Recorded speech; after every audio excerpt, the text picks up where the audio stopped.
بسم اللہ الرحمن الرحیم الحمدللہ والصلاة والسلام علی رسول اللہ اما بعد۔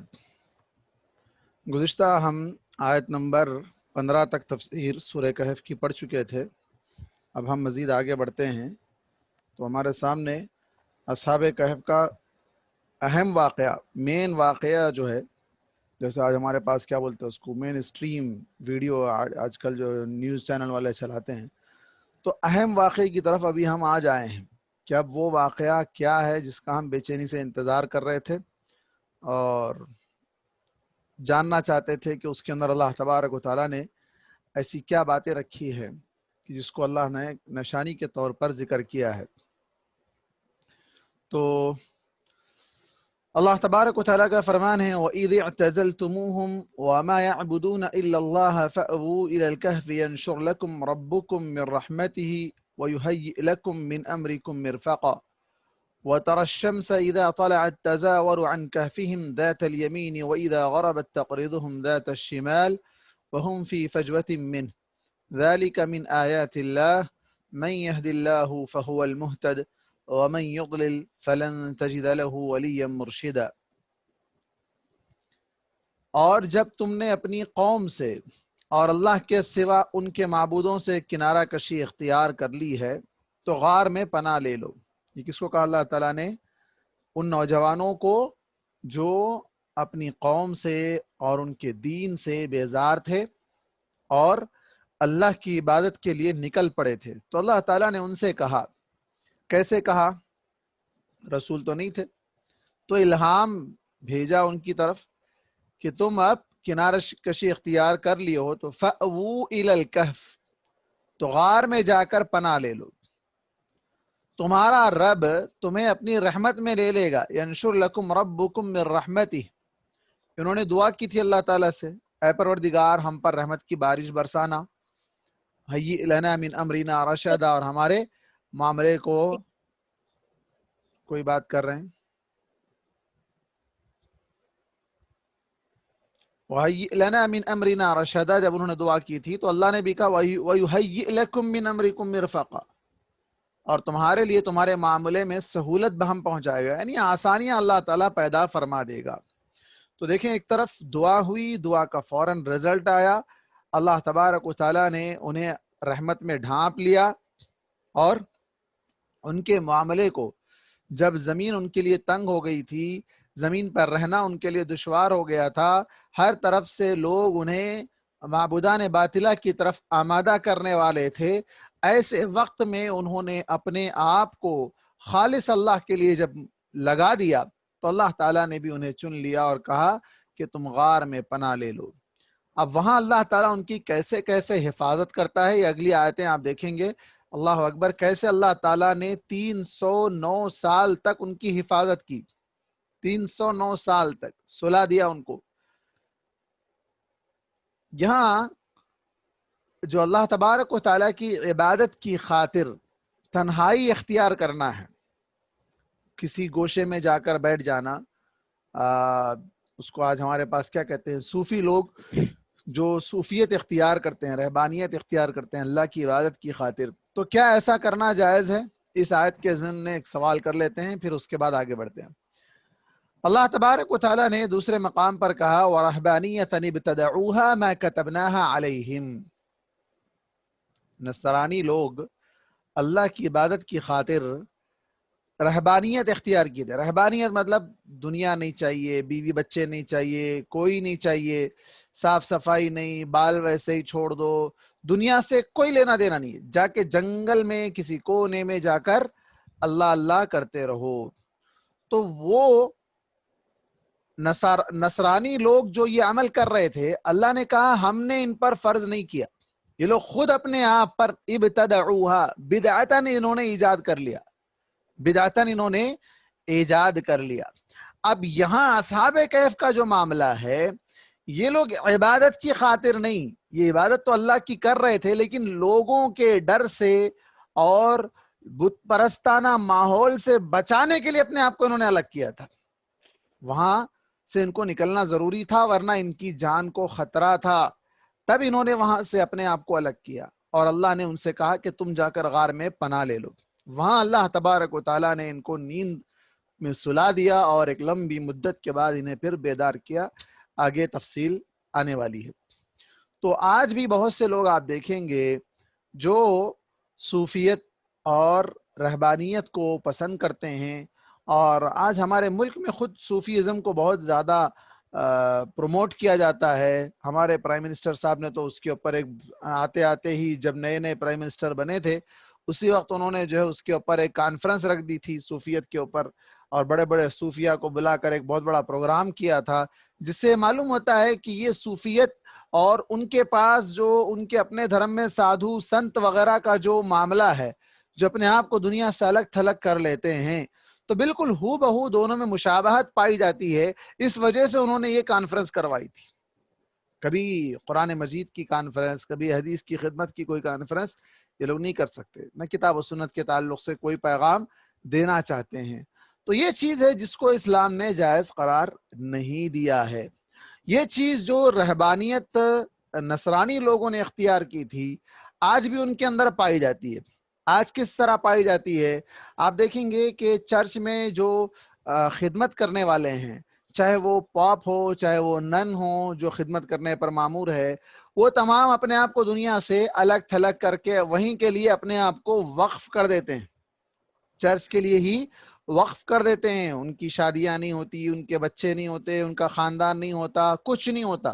بس ایسے ہی وہ زندگی گزار کر اب یہ سمجھتے ہیں کہ ہم عیسیٰ علیہ السلام کی خدمت کر رہے ہیں یا اللہ کی نعوذ باللہ خدمت کر رہے ہیں، حالانکہ اللہ تبارک و تعالیٰ نے ایسا عبادت کا کوئی طریقہ نہیں بتلایا ہے. اب یہ ایک الگ مسئلہ ہے کہ اس رہبانیت کے نام پر وہاں پر کتنے کالے دھندے چلتے ہیں، کس طرح وہاں پر انسانیت کی حدوں کو پامال کیا جاتا ہے. یہ بہت سی ایک تفصیل ہے، ہم اس میں نہیں جائیں گے. اب آگے بڑھتے ہیں. وَتَرَى الشَّمْسَ إِذَا طَلَعَتْ تَزَاوَرُ. اب دیکھتے جائیے کہ اللہ تعالیٰ نے ان کی کیسے کیسے حفاظت کی.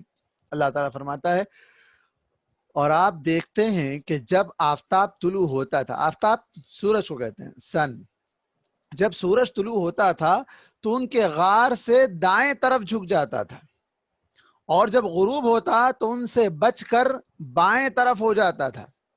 یعنی سورج کی روشنی ڈائریکٹ نہیں پڑتی تھی، اور وہ نوجوان غار کے ایک کشادہ حصے میں تھے. یہ اللہ کی نشانیوں میں سے ایک نشانی ہے. جسے اللہ ہدایت دے وہی ہدایت پاتا ہے، اور جسے گمراہ کر دے اس کا آپ کوئی راہ دکھانے والا دوست نہ پائیں گے.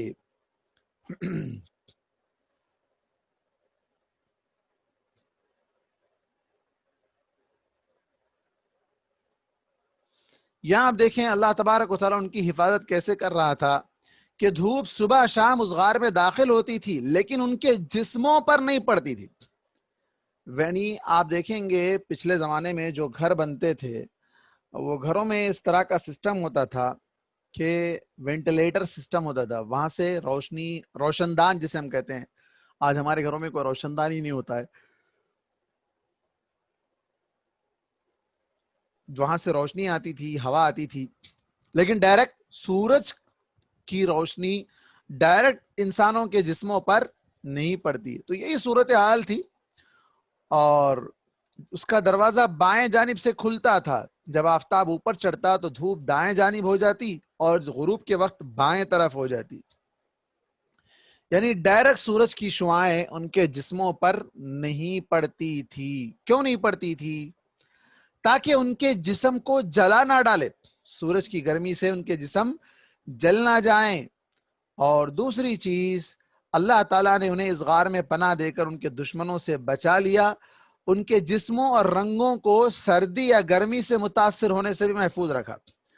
اگر پوری طرح سورج کی وہاں پر تھوڑی سی بھی روشنی نہ پڑتی تو پھر وہ سردی میں ٹھٹر جاتے. اگر وہاں روشنی ہی روشنی ہوتی، سورج کی ڈائریکٹ فوکس ان کے اوپر ہوتا، تو پھر گرمی سے ان کے رنگ جل جاتے، گرمی سے ان کا معاملہ بدل جاتا. تو اللہ تبارک و تعالیٰ نے ٹیمپریچر اس طرح وہاں پر فکس کیا تھا کہ جس کی وجہ سے وہ نہ سردی محسوس کرنے والے تھے اور نہ ہی وہ گرمی محسوس کرنے والے تھے. نہ انہیں گرمی کی تکلیف سے وہاں سے اٹھنا پڑتا تھا اور نہ ہی سردی کی تکلیف سے انہیں وہاں سے اٹھنا پڑتا تھا، بلکہ سکون کی نیند اللہ تبارک و تعالیٰ نے ان کو سلا دیا تھا۔ اتنی لمبی مدت سوئے تھے تو یہ خود سے تو کوئی آدمی نہیں سو سکتا ہے، خود سے کوئی آدمی اتنی لمبی مدت نہیں سو سکتا ہے، اللہ تعالیٰ نے انہیں سلایا تھا۔ یہ ان کا اپنا معجزہ نہیں تھا، اللہ تعالیٰ نے انہیں کرامت کے طور پر دیا تھا۔ اب یہ ایک ٹاپک ہے ہمارے پاس، معجزہ کس کو کہتے ہیں اور کرامت کس کو کہتے ہیں؟ معجزہ ایسا کام جو عام انسان نہ کر سکیں، کوئی نبی اللہ کی اجازت سے، اللہ کی مرضی سے وہ کام کر کے دکھائے، جیسے اللہ کے نبی صلی اللہ علیہ وسلم نے چاند کے 2 ٹکڑے کر دیے تھے، تو یہ کوئی عام انسان نہیں کر سکتا تھا۔ آپ نبی ہیں، نبی ہونے کے اعتبار سے آپ کو اللہ تعالیٰ نے یہ معجزہ عطا کیا تھا۔ کرامت میں بھی تھوڑا سا یہی فرق ہے۔ کرامت اللہ تبارک و تعالیٰ ایسے لوگوں کو دیتا ہے جو بغیر مانگے کے دیتا ہے، بغیر مانگے کے، وہ مانگتے نہیں۔ معجزے میں یہ ہو سکتا ہے کہ نبی سوال کرے اللہ تعالیٰ سے، اللہ میری قوم مجھ سے یہ مانگ رہی ہے تو مجھے یہ بتا دے۔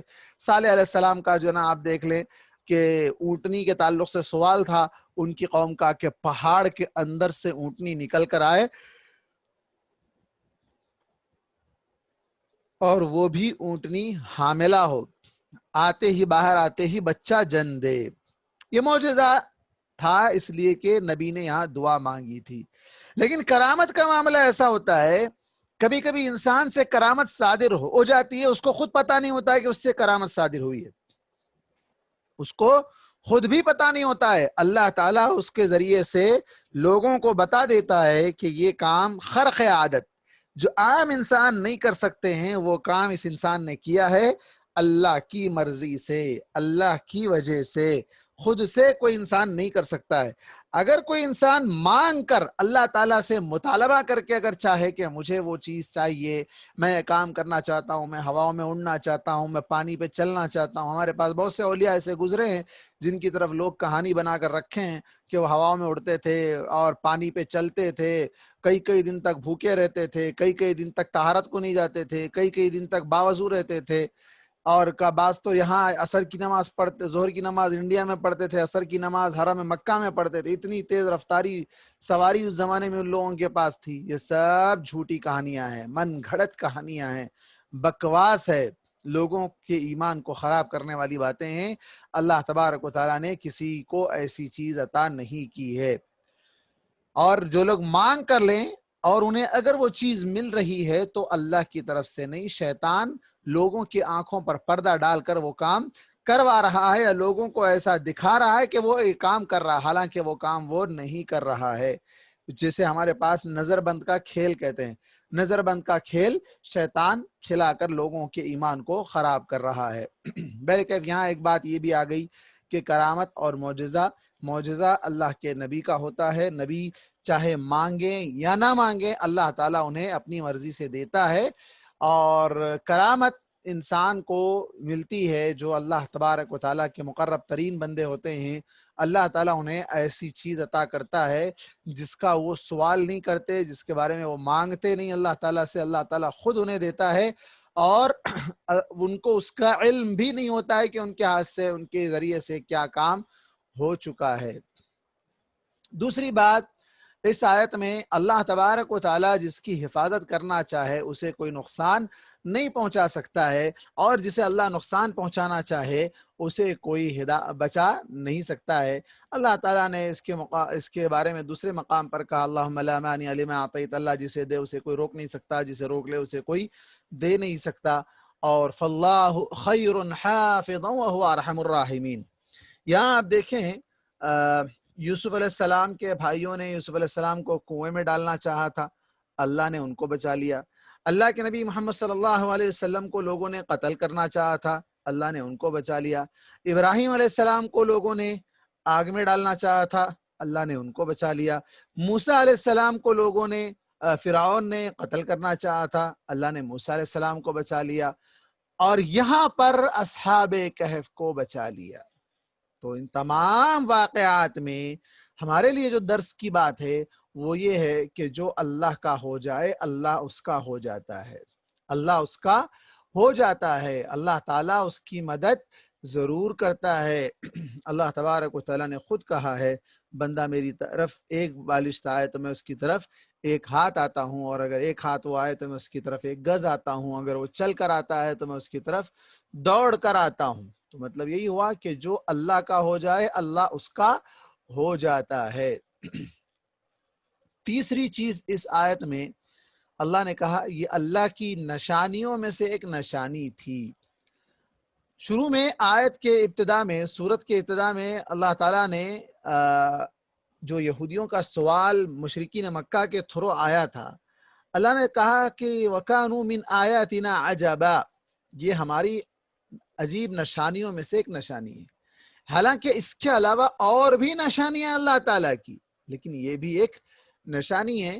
اس نشانی کو لے کر اتنا کیوں پریشان ہو رہے ہیں؟ اس کے مقابلے میں اس سے بڑی بڑی نشانیاں بھی موجود ہیں، تو اس پر کبھی یہ لوگ غور نہیں کرتے، فکر نہیں کرتے، اس کے بارے میں کبھی تدبر نہیں کرتے، اس کا سوال کر رہے ہیں۔ تو اللہ تبارک و تعالیٰ نے کہا جسے اللہ ہدایت دے وہی ہدایت پاتا ہے۔ اس میں دو باتیں، ایک تم لوگ جو سوال کر رہے ہو تمہارا مقصد ہدایت پر آنا نہیں ہے، نبی کو آزمانا ہے، تم ہدایت پر آنا نہیں چاہتے۔ اور یہاں دوسری بات، یہ لوگ اصحاب کہف کے لوگ اس زمانے میں جہاں سارا ماحول، ساری کی ساری قوم بت پرست ہے، بتوں کی عبادت کر رہی ہے، لیکن چند نوجوان تھے جو ایک اللہ کی عبادت کے لیے جمع ہو چکے تھے۔ یہ تو چند نوجوانوں کی بات تھی۔ آپ ابراہیم علیہ السلام کو دیکھ لیں، ابراہیم علیہ السلام اکیلے تھے، کوئی ان کا دوست نہیں تھا، کوئی ساتھی نہیں تھا، وہ اکیلے اللہ کی طرف پلٹ گئے تھے۔ اور اس کے بعد اللہ نے کہا وہ جسے گمراہ کر دے اس کا آپ کوئی راہ دکھانے والا دوست نہیں پائیں گے۔ دوست ہی ہوتا ہے جو ایک دوست کی خیر خواہی چاہتا ہے، اگر کوئی آدمی خیر خواہی نہیں چاہتا ہے تو وہ دوست نہیں ہے، دشمن ہے۔ تو یہاں اللہ تعالیٰ نے کہا کہ کوئی دوست نہیں پائیں گے خیر خواہی کرنے والا، بھلائی چاہنے والا، راہ دکھانے والا۔ تو دوست ہمیشہ اچھائیوں کی طرف ترغیب دلائے تو وہ اچھا دوست ہے، برا دوست ہمیشہ برائیوں کی طرف ترغیب دلاتا ہے، برے کاموں کی طرف آمادہ کرتا ہے، برے راستوں پر لے کر چلنے کی کوشش کرتا ہے۔ کل قیامت کے دن انسان کہے گا ہائے میری بربادی، میں فلاں کو دوست نہ بنایا ہوتا، اس نے مجھے گمراہ کر دیا ہدایت کے آ جانے کے بعد۔ تو یہاں اس میں ایک بات یہ بھی ہے ہمارے لیے درس کی کہ دوست ایسوں کو بنائیں جو نیک اعمال کرنے والے ہیں۔ دوست آج کے زمانے میں تو فزیکلی تو دوست بہت کم ہو گئے ہیں، پورے آن لائن دوست ہیں، سب واٹس ایپ پہ دوست ہے، کوئی فیس بک پہ دوست ہے، کوئی انسٹاگرام پہ دوست ہے، الگ الگ مقامات پہ سب آج جو ہے نا ورچوئل فرینڈ شپ چل رہی ہے، جیسے ورچوئل کلاسز چل رہے ہیں، ورچوئل کانفرنسز چل رہے ہیں، تو اسی انداز کی دوستی بھی چل رہی ہے۔ تو ایسے دوستوں کو نہ اپنائیں جو آپ کو یا آپ کے ایمان کو نقصان پہنچانے والے ہیں، کیونکہ دوست خیر خواہ ہونا چاہیے۔ آپ صلی اللہ علیہ وسلم نے اچھے دوست کی مثال اور برے دوست کی مثال دونوں مثالیں آپ صلی اللہ علیہ وسلم نے دی ہے کہ اچھا دوست وہ ہوتا ہے، اس کی مثال عطر بیچنے والے کی طرح ہے۔ اگر اس کے پاس بیٹھو گے تو وہ عطر لگائے گا، عطر کی خوشبو آئے گی۔ اگر وہ عطر نہیں لگائے گا تو کم از کم اس کے پاس بیٹھنے کی وجہ سے عطر کی خوشبو آپ کے ساتھ بھی چسپاں ہو جائے گی۔ اور برے دوست کی مثال وہ ویلڈنگ کرنے والا ہے۔ آپ ویلڈنگ کرنے والے برا مت مانے، یہاں اگر کوئی ویلڈنگ والے ہیں یا ان کے کوئی رشتہ دار ہیں، آپ نے مثال دی ہے کہ ویلڈنگ کرنے والے کے پاس اگر آپ جائیں گے تو اس کی چنگاریوں سے کپڑے جل سکتے ہیں، کپڑوں میں سوراخ پڑ سکتا ہے، یا کم از کم وہ ویلڈنگ کی اور لوہے کی بدبو جسم میں داخل ہو جائے گی، کپڑوں میں داخل ہو جائے گی۔ تو اس لیے اچھے دوست کو اپنانا چاہیے۔ اور ایک آخری بات اس آیت میں کہ اللہ جسے چاہتا ہے ہدایت دیتا ہے اور جسے چاہتا ہے گمراہ کر دیتا ہے۔ تو ہمیشہ اللہ تعالیٰ سے ہدایت کی دعا مانگتے رہنا چاہیے۔ اہدنا الصراط المستقیم، ہر نماز میں، ہر رکعت میں ہمیں پڑھنے کا حکم دیا گیا، اللہ ہمیں ہدایت پر قائم رکھ۔ آج اگر کسی آدمی کو آپ دعا دیں اللہ آپ کو ہدایت دے تو بھڑک جائے گا، ہاں میں گمراہ دکھ رہا ہوں کیا، میں بھٹکا ہوا دکھ رہا ہوں کیا، میں ایسا دکھ رہا ہوں آپ کو، آپ یہ دعا کیوں کیے میرے لیے؟ ارے میرے بھائی اچھی دعا ہے، آپ ہر نماز میں پڑھتے ہیں، ہر رکعت میں پڑھتے ہیں، اللہ آپ کو ہدایت دے، ہداک اللہ، اللہ آپ کو سیدھی راہ پر لے چل، تو غلط کیا ہے اس کے اندر؟ لیکن لوگ اس کو الٹے معنی میں لے لیتے ہیں، اپنے آپ کیا میں بگڑا ہوا ہوں، بگڑا ہونا ضروری نہیں ہے، آگے نہ بگڑنا یہ ضروری ہے۔ اب فی الوقت بگڑے ہوئے نہیں ہیں، لیکن آگے شیطان کبھی بھی بگاڑ سکتا ہے، اس کے لیے ہمیں محفوظ رکھنے کے لیے دعائیں مانگنے کی ہمیں ترغیب دلائی گئی۔ اللہم انی اسألک الہدا، اے اللہ میں تجھ سے ہدایت کا سوال کرتا ہوں، ہدایت مانگتا ہوں۔ اور یہاں پر اہدنا الصراط المستقیم، اور اسی طرح ہمیں دعا سکھلائی گئی، یا مقلب القلوب ثبت قلوبنا علی دینک، اے دلوں کے پھیرنے والے ہمارے دل کو دین اسلام پر قائم رکھ، دین اسلام پر باقی رکھ، یا مثبت القلوب ثبت قلوبنا علی دینک۔ تو اس آیت میں، پہلی آیت میں اللہ تعالیٰ نے انہیں حفاظت جس طرح کی تھی اس کا تذکرہ کیا کہ ان پر سورج کی روشنی ڈائریکٹ نہیں پڑتی تھی، سورج کی روشنی روم میں تو آتی تھی، ان کے غار میں تو آتی تھی، لیکن ان کے جسموں پر نہیں پڑتی تھی۔ اس کے بعد آگے بڑھتے ہیں۔ وَتَحْسَبُهُمْ أَيْقَاظًا وَهُمْ رُقُودٌ وَنُقَلِّبُهُمْ ذَاتَ الْيَمِينِ وَذَاتَ الشِّمَالِ وَكَلْبُهُمْ بَاسِطٌ ذِرَاعَيْهِ بِالْوَصِيدِ لَوِ اطَّلَعْتَ عَلَيْهِمْ لَوَلَّيْتَ مِنْهُمْ فِرَارًا وَلَمُلِئْتَ مِنْهُمْ رُعْبًا وَكَذَلِكَ بَعَثْنَاهُمْ لِيَتَسَاءَلُوا بَيْنَهُمْ قَالَ قَائِلٌ مِّنْهُمْ كَمْ لَبِثْتُمْ قَالُوا لَبِثْنَا يَوْمًا أَوْ بَعْضَ يَوْمٍ قَالُوا رَبُّكُمْ أَعْلَمُ بِمَا لَبِثْتُمْ فبعثوا أحدكم بورقكم هذه إلى المدينة فلينظر أيها أزكى طعاما فليأتكم برزق منه وليتلطف ولا يشعرن بكم أحدا إنهم إن يظهروا عليكم يرجموكم أو يعيدوكم في ملتهم ولن تفلحوا إذا أبدا۔ اور آپ انہیں بیدار سمجھتے ہیں، یعنی نیند میں نہیں ہیں، حالانکہ وہ نیند میں ہیں، لیکن ہم کو کیسے لگ رہے ہیں؟ وہ بیدار ہیں۔ آپ اگر اس وقت انہیں دیکھ لیتے جب وہ وہاں غار میں تھے تو ایسے لگتا جیسے کہ وہ سوئے ہوئے نہیں ہیں۔ کیوں ایسے لگتا؟ ہم انہیں دائیں اور بائیں پلٹتے رہتے تھے، ایک ہی کروٹ پر نہیں تھے وہ۔ 309 سال تک اگر ایک ہی کروٹ پر رہے تو کیا حال ہوتا؟ آج ہم روزانہ نیند میں رات میں سوتے ہیں، ایک کروٹ پہ سو سکتے ہیں؟ نہیں سو سکتے ہیں۔ صبح تک کتنے کروٹ بدلتے رہتے ہیں، نیند میں کئی بار کروٹ بدلتے رہتے ہیں۔ تو یہ کروٹ بدلنا بھی اللہ کی طرف سے ایک نعمت ہے۔ آپ اس آدمی کو دیکھ لیں جس کو کروٹ بدلنا نہ آئے، کمر میں درد ہو جائے، پلٹنا نہ آئے، ہل نہ سکے، کہیں درد ہو جائے، ہڈی کوئی ٹوٹ جائے، اس وقت اس کا کیا عالم ہوتا ہے؟ ہل نہیں سکتا ہے، اسی طرح اس کو رہنا ہے، ایک ہی طرح جو نا قائم رہنا ہے، مومنٹ نہیں ہو سکتا ہے، تو پھر مشکل میں پڑ جاتا ہے، اس کے جسم کے اعضاء کو نقصان پہنچتا ہے۔ یہاں اللہ تعالیٰ فرماتا ہے ہم انہیں دائیں اور بائیں پلٹتے رہتے تھے، مطلب وہ کروٹ لے رہے تھے، اور ان کا کتا غار کے دہانے پر، غار کے منہ پر، دہانہ کس کو کہتے ہیں؟ غار کا جو انٹرنس ہے، انٹرنس پر اپنے دونوں بازو پھیلائے ہوا تھا۔ اگر آپ ان کی طرف جھانک لیتے تو ان سے پیٹ پھیر کر بھاگ پڑتے، اور ان کی کیفیت دیکھ کر آپ خوف زدہ ہو جاتے۔ اچھا، یہاں اللہ تبارک و تعالیٰ فرما رہا ہے کہ ان پر گہری نیند اللہ نے طاری کر دی تھی، ان کی آنکھیں اس طرح کھلی تھی کہ اگر کوئی انہیں دیکھتا تو انہیں بیدار سمجھتا، اور اللہ تعالیٰ کے حکم سے ان کے جسم دائیں اور بائیں الٹتے پلٹتے رہتے تھے تاکہ زمین انہیں نقصان نہ پہنچائے۔ زمین کیسے نقصان پہنچاتی ہے؟ وہ زمین پر سو رہے ہیں، ایک ہی کروٹ پر رہیں گے، ہلتے نہیں رہیں گے تو نیچے سے دیمک ان کو چاٹ جائے گی، دیمک ان کو کھا جائے گی۔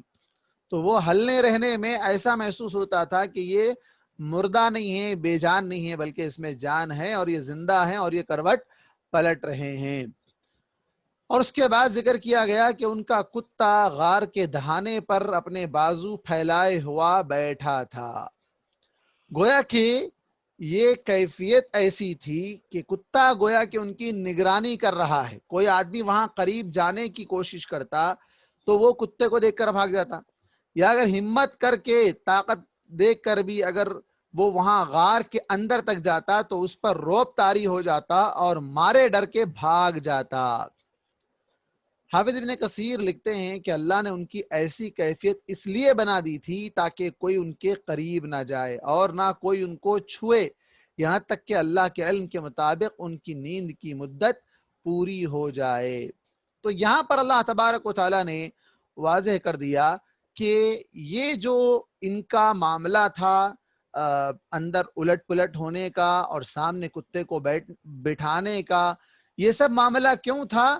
تاکہ کوئی قریب نہ آئے، قریب آئیں گے تو مسائل ہوں گے، پھر وہ مدت جو اللہ تعالیٰ ان کی پوری کرنا چاہ رہا تھا وہ مدت پوری نہیں ہوگی، یا تو یہ اٹھ جائیں گے، اور جب یہ اٹھ جائیں گے تو سامنے دیکھنے والا ڈر کے مارے بھاگ جائے گا کہ بھائی یہ کب کے لوگ ہیں، کہاں سے اڑ گئے ہیں۔ تو اس طرح یہ صورتحال پیدا نہ ہو، یا یہ کہ کوئی اگر اندر جائے تو وہ دیکھ کر بھاگ نہ جائے، اور ایک خوف ایک ڈر اس کے اندر اللہ تعالیٰ ڈال دیتا جس کی وجہ سے کوئی قریب نہیں آتا تھا۔ رعب کی بات دیکھیں آپ تو اللہ کے نبی صلی اللہ علیہ وسلم کے بارے میں بھی ہمیں ملتی ہے۔ اللہ کے نبی صلی اللہ علیہ وسلم نے فرمایا نصرت بالرعب مسیرۃ شہر، کہ اللہ تعالیٰ نے میری مدد کی ہے، 1 مہینے کی مسافت سے ہی اللہ تعالیٰ میرا رعب ڈال دیتا ہے۔ مطلب اگر کوئی آدمی 1 مہینے کا سفر کر کے پیدل چل کر مدینہ یا اللہ کے رسول کے پاس تک آنا چاہے تو 1 مہینہ پہلے وہ جہاں رہتا ہے، جس مقام پر رہتا ہے، وہیں پر اللہ تعالیٰ اس کے دل میں رعب ڈال دیتا ہے اللہ کے نبی کا۔ تو یہی چیز یہاں بھی ہم کو دیکھنے کو مل رہی ہے کہ اللہ تبارک و تعالیٰ ان لوگوں کا رعب آنے والے کے دل میں ڈال دیتا اور کوئی وہاں پر نہیں آتا۔ اس طرح اللہ تبارک و تعالیٰ ان کی حفاظت کر رہا تھا۔ وَكَذَلِكَ بَعَثْنَاهُمْ لِيَتَسَاءَلُوا بَيْنَهُمْ، اللہ تبارک و تعالیٰ نے فرمایا کہ ہم نے ان کو اسی طرح انہیں ایک بار اٹھایا تاکہ وہ آپس میں ایک دوسرے سے پوچھیں۔ ان میں سے ایک نے پوچھا کہ تم سب اس حال میں کتنے دن رہے ہو؟ تو دوسروں نے جواب دیا کہ ہم 1 دن یا دن کا کچھ حصہ رہیں۔ پھر کہا کہ تمہارا رب زیادہ جانتا ہے کہ تم کتنے دن رہے، تم اپنا ایک آدمی چاندی کے سکے کے ساتھ شہر میں بھیجو، بس وہ دیکھے کہ وہاں سب سے پاکیزہ کھانا کون سا ہے تو اس میں سے تمہارے لیے کچھ کھانا خرید کر لے آئے، اور خاموشی کے ساتھ کام کر لے اور کسی کو تمہاری خبر نہ ہونے دے۔ بے شک وہ لوگ اگر تمہیں پالیں گے تو سنگسار کر دیں گے یا تمہیں اپنے دین میں داخل کر دیں گے، پھر تو تم کبھی بھی کامیاب نہیں ہوگے۔ یہاں اللہ تبارک و تعالیٰ نے ان لوگوں میں 2 گروپ بنا دیے۔ ایک نے دوسرے گروپ سے کہا کہ بھائی تم میں سے کوئی بتائے کہ ہم یہاں پر یہ جو پیریڈ ہم سوئے ہیں کتنا سوئے ہیں ہم لوگ۔ سونے والے کو کہاں پتا ہوتا ہے کتنی دیر سوئے، اگر گھڑی نہ ہوتی اور اسے بند کمرے میں ڈال کر اگر کسی کو سلا دیا جائے، آج بھی وہاں سے گھڑی ہٹا دی جائے اور اے سی ڈال کے لائٹ ڈال کے ایسے سلا دیا جائے، اس کے نہ اسے دن کا پتہ چلے نہ رات کا پتہ چلے، اسے اٹھا کر پوچھا جائے کہ بھائی کتنا سوئے ہو؟ تھوڑا ہی سویا ہوں۔ تو یہ صورتحال 309 سال سونے کے بعد جب ان سے پوچھا گیا کتنے دن سوئے، کتنے دن یہاں پر تھے، تو وہ کہتے کہ دن تھے یا دن کا کچھ حصہ ہم یہاں پر تھے۔ پھر کہا کہ تمہارا رب زیادہ جانتا ہے کہ تم کتنے دن رہے، یعنی اب ہم کو تو نہیں معلوم ہے، ہم اللہ پر ایمان لائے تھے، اللہ نے ہم کو یہاں جمع ہونے کے لیے کہا، ہم یہاں آ کر جمع ہو گئے، یہاں آ کر پناہ لے لیے، اللہ نے ہم کو سلا دیا، ہم سو گئے اور ہم اب اٹھے ہیں تو ہمیں نہیں پتا کہ ہم کتنی مدت تک سوئے ہوئے تھے۔ اس کا علم تو اللہ تعالیٰ ہی کو ہے، تمہارا رب ہی زیادہ بہتر جانتا ہے کہ تم کتنے دن یہاں رہے ہو۔ تو سلانا اور بیدار کرنا یہ دونوں کام اللہ تعالیٰ کے ہیں، جس طرح زندگی دینا اور موت دینا یہ دونوں کام اللہ تعالیٰ کے ہیں۔ کوئی زندہ رہنا چاہے تو زندہ رہ نہیں سکتا، کوئی مرنا چاہے تو مر نہیں سکتا، کوئی مرے ہوئے شخص کو زندگی دینا چاہے تو زندگی دے نہیں سکتا۔ اور اس کے بعد ان لوگوں نے کہا، اب جیسے ہی بیدار ہوئے، 309 سال تک نیند میں تھے، بھوک پیاس کچھ نہیں لگ رہی تھی، سوئے ہوئے بس سو گئے۔ آج بھی انسان کا بسا اوقات جب تھکا ہارا ہوتا ہے، کہیں سے لمبا سفر کر کے آیا ہوا ہے، تھک کر سو گیا، تو صبح سویا تو شام تک نہیں اٹھے گا، بلکہ دوسرے دن صبح میں اٹھے گا، 24 آور کنٹینیو نیند میں رہے گا۔ اب آپ اس سے پوچھیں گے بھائی آپ تم کھانا ہی نہیں کھائے، ہاں تو نیند میں کہاں سے کھانا کھائیں گے؟ نیند میں نہ پیاس لگے گی نہ بھوک لگے گی، جیسے ہی اٹھیں گے نیند سے بھوک لگنا شروع ہو جائے گی، جیسے ہی نیند سے اٹھیں گے بھوک لگنا شروع ہو جائے گی۔ تو ان کو بھی بھوک لگی، کھانے کے لیے کچھ چاہیے، اب غار کے اندر تو کچھ آنے والا نہیں ہے، جاؤ باہر جاؤ۔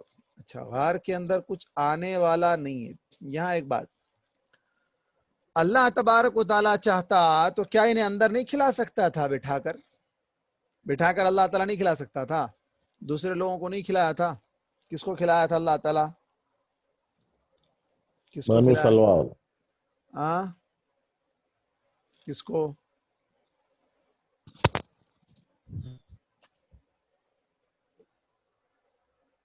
کس کو کھلایا تھا؟ آواز ڈسٹرب ہے شیخ؟ میری آواز ڈسٹرب ہے؟ آپ کی آواز آ رہی میرے کو صاف؟ نہیں، آپ کی آواز تھوڑا آگے ایک آ رہی ہے، ایک سنیں نہیں آ رہی تھی ایسا۔ جب سے بولے نہیں آپ یار۔ ابھی تھوڑی دیر ہوا۔ اچھا اچھا اچھا، تو کون تھے جن کو اللہ تعالیٰ چاہتا تو غار میں بھی کھلاتا تھا، تو کھلا رہا تھا؟ کون لوگ تھے؟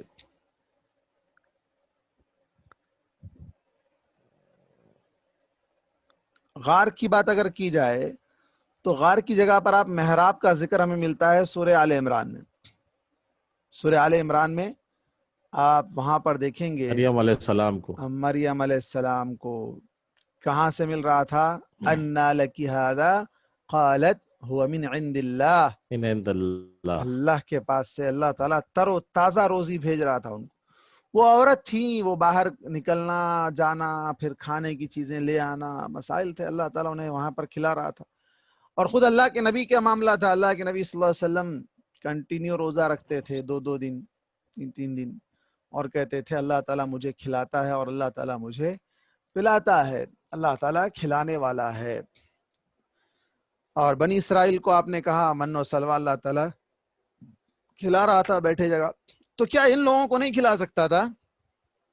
غار والوں کو 309 سال تک سلایا، اب اٹھنے کے بعد تر و تازہ غذا کیا وہاں نہیں پہنچا سکتا تھا؟ اللہ تعالیٰ پہنچا سکتا تھا، لیکن چونکہ اللہ تعالیٰ یہ چاہ رہا تھا کہ لوگ باہر جائیں، باہر کے لوگوں کو ان کا علم تھا کہ کچھ لوگ تھے جو پچھلے زمانے میں غائب ہو گئے تھے، وہ اللہ کی عبادت کرنے والے تھے، وہ ہم سے دور ہو گئے تھے، وہ کہاں ہیں کیا ہے کسی کو پتا نہیں تھا، جگہ کا پتا نہیں تھا، لیکن یہ پتا تھا کہ کچھ لوگ ہم سے غائب ہو گئے ہیں، تو ان کے بارے میں خبر تھی کہ کچھ لوگ ہم سے غائب ہو گئے۔ تو اب یہ جب واپس جائیں گے کھانا لینے کے لیے تو وہاں پر معلوم ہو جائے گا لوگوں کو کہ ہاں بھائی یہی لوگ ہیں، تو پھر لوگ ان کی طرف پلٹیں گے، ان کے حالات کو دیکھ کر، اس نشانی کو دیکھ کر عبرت حاصل کریں گے، ایمان لانے والے ایمان لے آئیں گے۔ تو اس مقصد سے اللہ تبارک و تعالیٰ نے انہیں کھانا وہاں نہیں پہنچایا، بلکہ ان کے پاس اس زمانے کی کرنسی تھی، چاندی کے سکے تھے۔ کس زمانے کے؟ جب وہ غار کے اندر انٹر ہو رہے تھے، 309 سال پہلے کے سکے تھے۔ کرنسی چینج ہوگی باہر آ کے، ارے بھائی آپ 309 سال بول رہے ہیں، ابھی ہمارے پاس مودی صاحب 5-6 سال کے اندر نوٹاں چینج کر دیے، اب باہر جو 5-6 سال پہلے رہ کے آیا اب آ کے 1000 کی نوٹیاں لے آ کے دیا تو دکان والا پہلے اس کو اندر کرا دیں گا، ارے یہ کہاں سے کی آیا، غار میں رہ کے آیا، شاید اس کو نہیں معلوم ہمارے پاس مودی صاحب 1000 کی نوٹ بند کرا دیے۔ تو یہی حال تھی وہاں پر، وہ سکے بند ہو گئے تھے، تو یہ لوگ سکے لے کر، چاندی کے سکے لے کر گئے تاکہ تازہ کھانا، جو عمدہ کھانا ہے، پاکیزہ کھانا۔ اچھا سوال یہاں پر یہ، ایہم ازکا طعامن، عمدہ نہیں کہا بلکہ کیا کہا؟ پاکیزہ۔ پاکیزہ مطلب پاک، حلال کھانا، حلال کھانا لے کر آئے۔ دیکھیں اس زمانے میں بھی حلال کی اہمیت ہے ان لوگوں کو، آج ہمارے پاس اہمیت نہیں ہے حلال کی، آج ہمارے پاس حلال کی اہمیت نہیں ہے، اچھا دکھا، ٹیسٹی دکھا، برانڈ ہے، کمپنی ہے، بس لے لو، وہ سب مت پوچھو یار، حلال حرام پوچھو تو بھوکے رہنا پڑے گا۔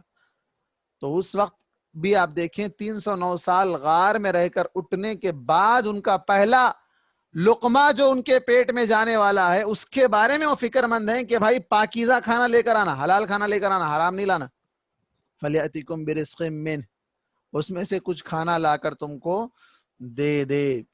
اور خاموشی کے ساتھ یہ کام کرے. مطلب جا کر ڈھنڈورا نہ پیٹے کہ بھائی میں غار میں تھا، اندر سے آیا، اب بھی چاہیا اٹھ کے آیا.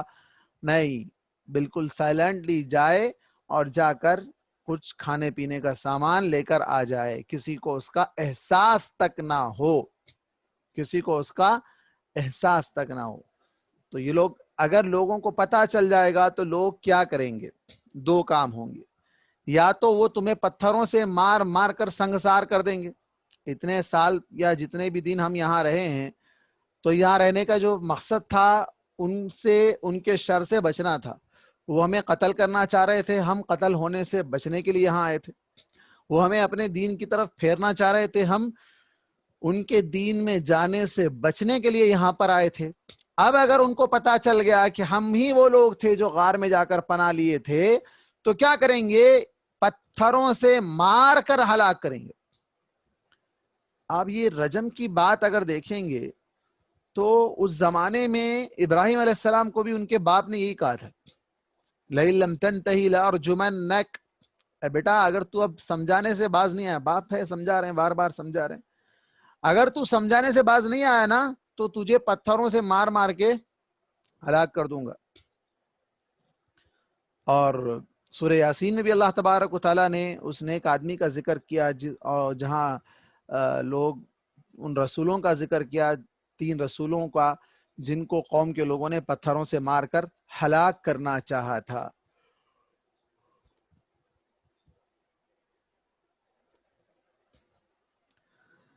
تو رجم کی جو بات ہے، رجم کی سزا لوگوں نے بدل دی تھی. رجم کی سزا اللہ تعالیٰ نے زانی کے لیے رکھی ہے، آج بھی رکھی ہے. لیکن اس زمانے میں بے دین، جو دین سے، ان کے دین سے مرتد ہو جائے، اللہ کے دین سے نہیں، ان کے دین سے جو مرتد ہو جاتا تو اس کو کیا کرتے تھے؟ پتھروں سے مار مار کر سنگسار کر دیتے تھے. او یعیدوکم فی ملتہم، یا کہ تمہیں اپنے دین میں واپس بلا لے، واپس تمہیں دین اسلام سے نکال کر اپنے دین میں واپس بلا لے. اگر ایسا ہوا، تم مارے گئے یا ان کے دین میں چلے گئے، تو پھر تم کبھی کامیاب نہیں ہوگے. تم کامیابی کی خاطر وہاں سے بچ کر آ کر یہاں پناہ لیے تھے، اب پھر اگر وہی کام کرو گے تو پھر کبھی کامیابی تمہارے قدم نہیں چومے گی.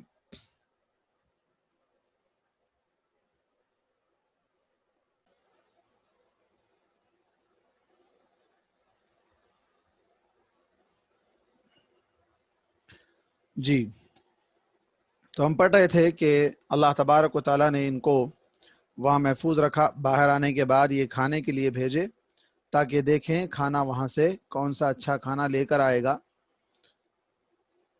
تو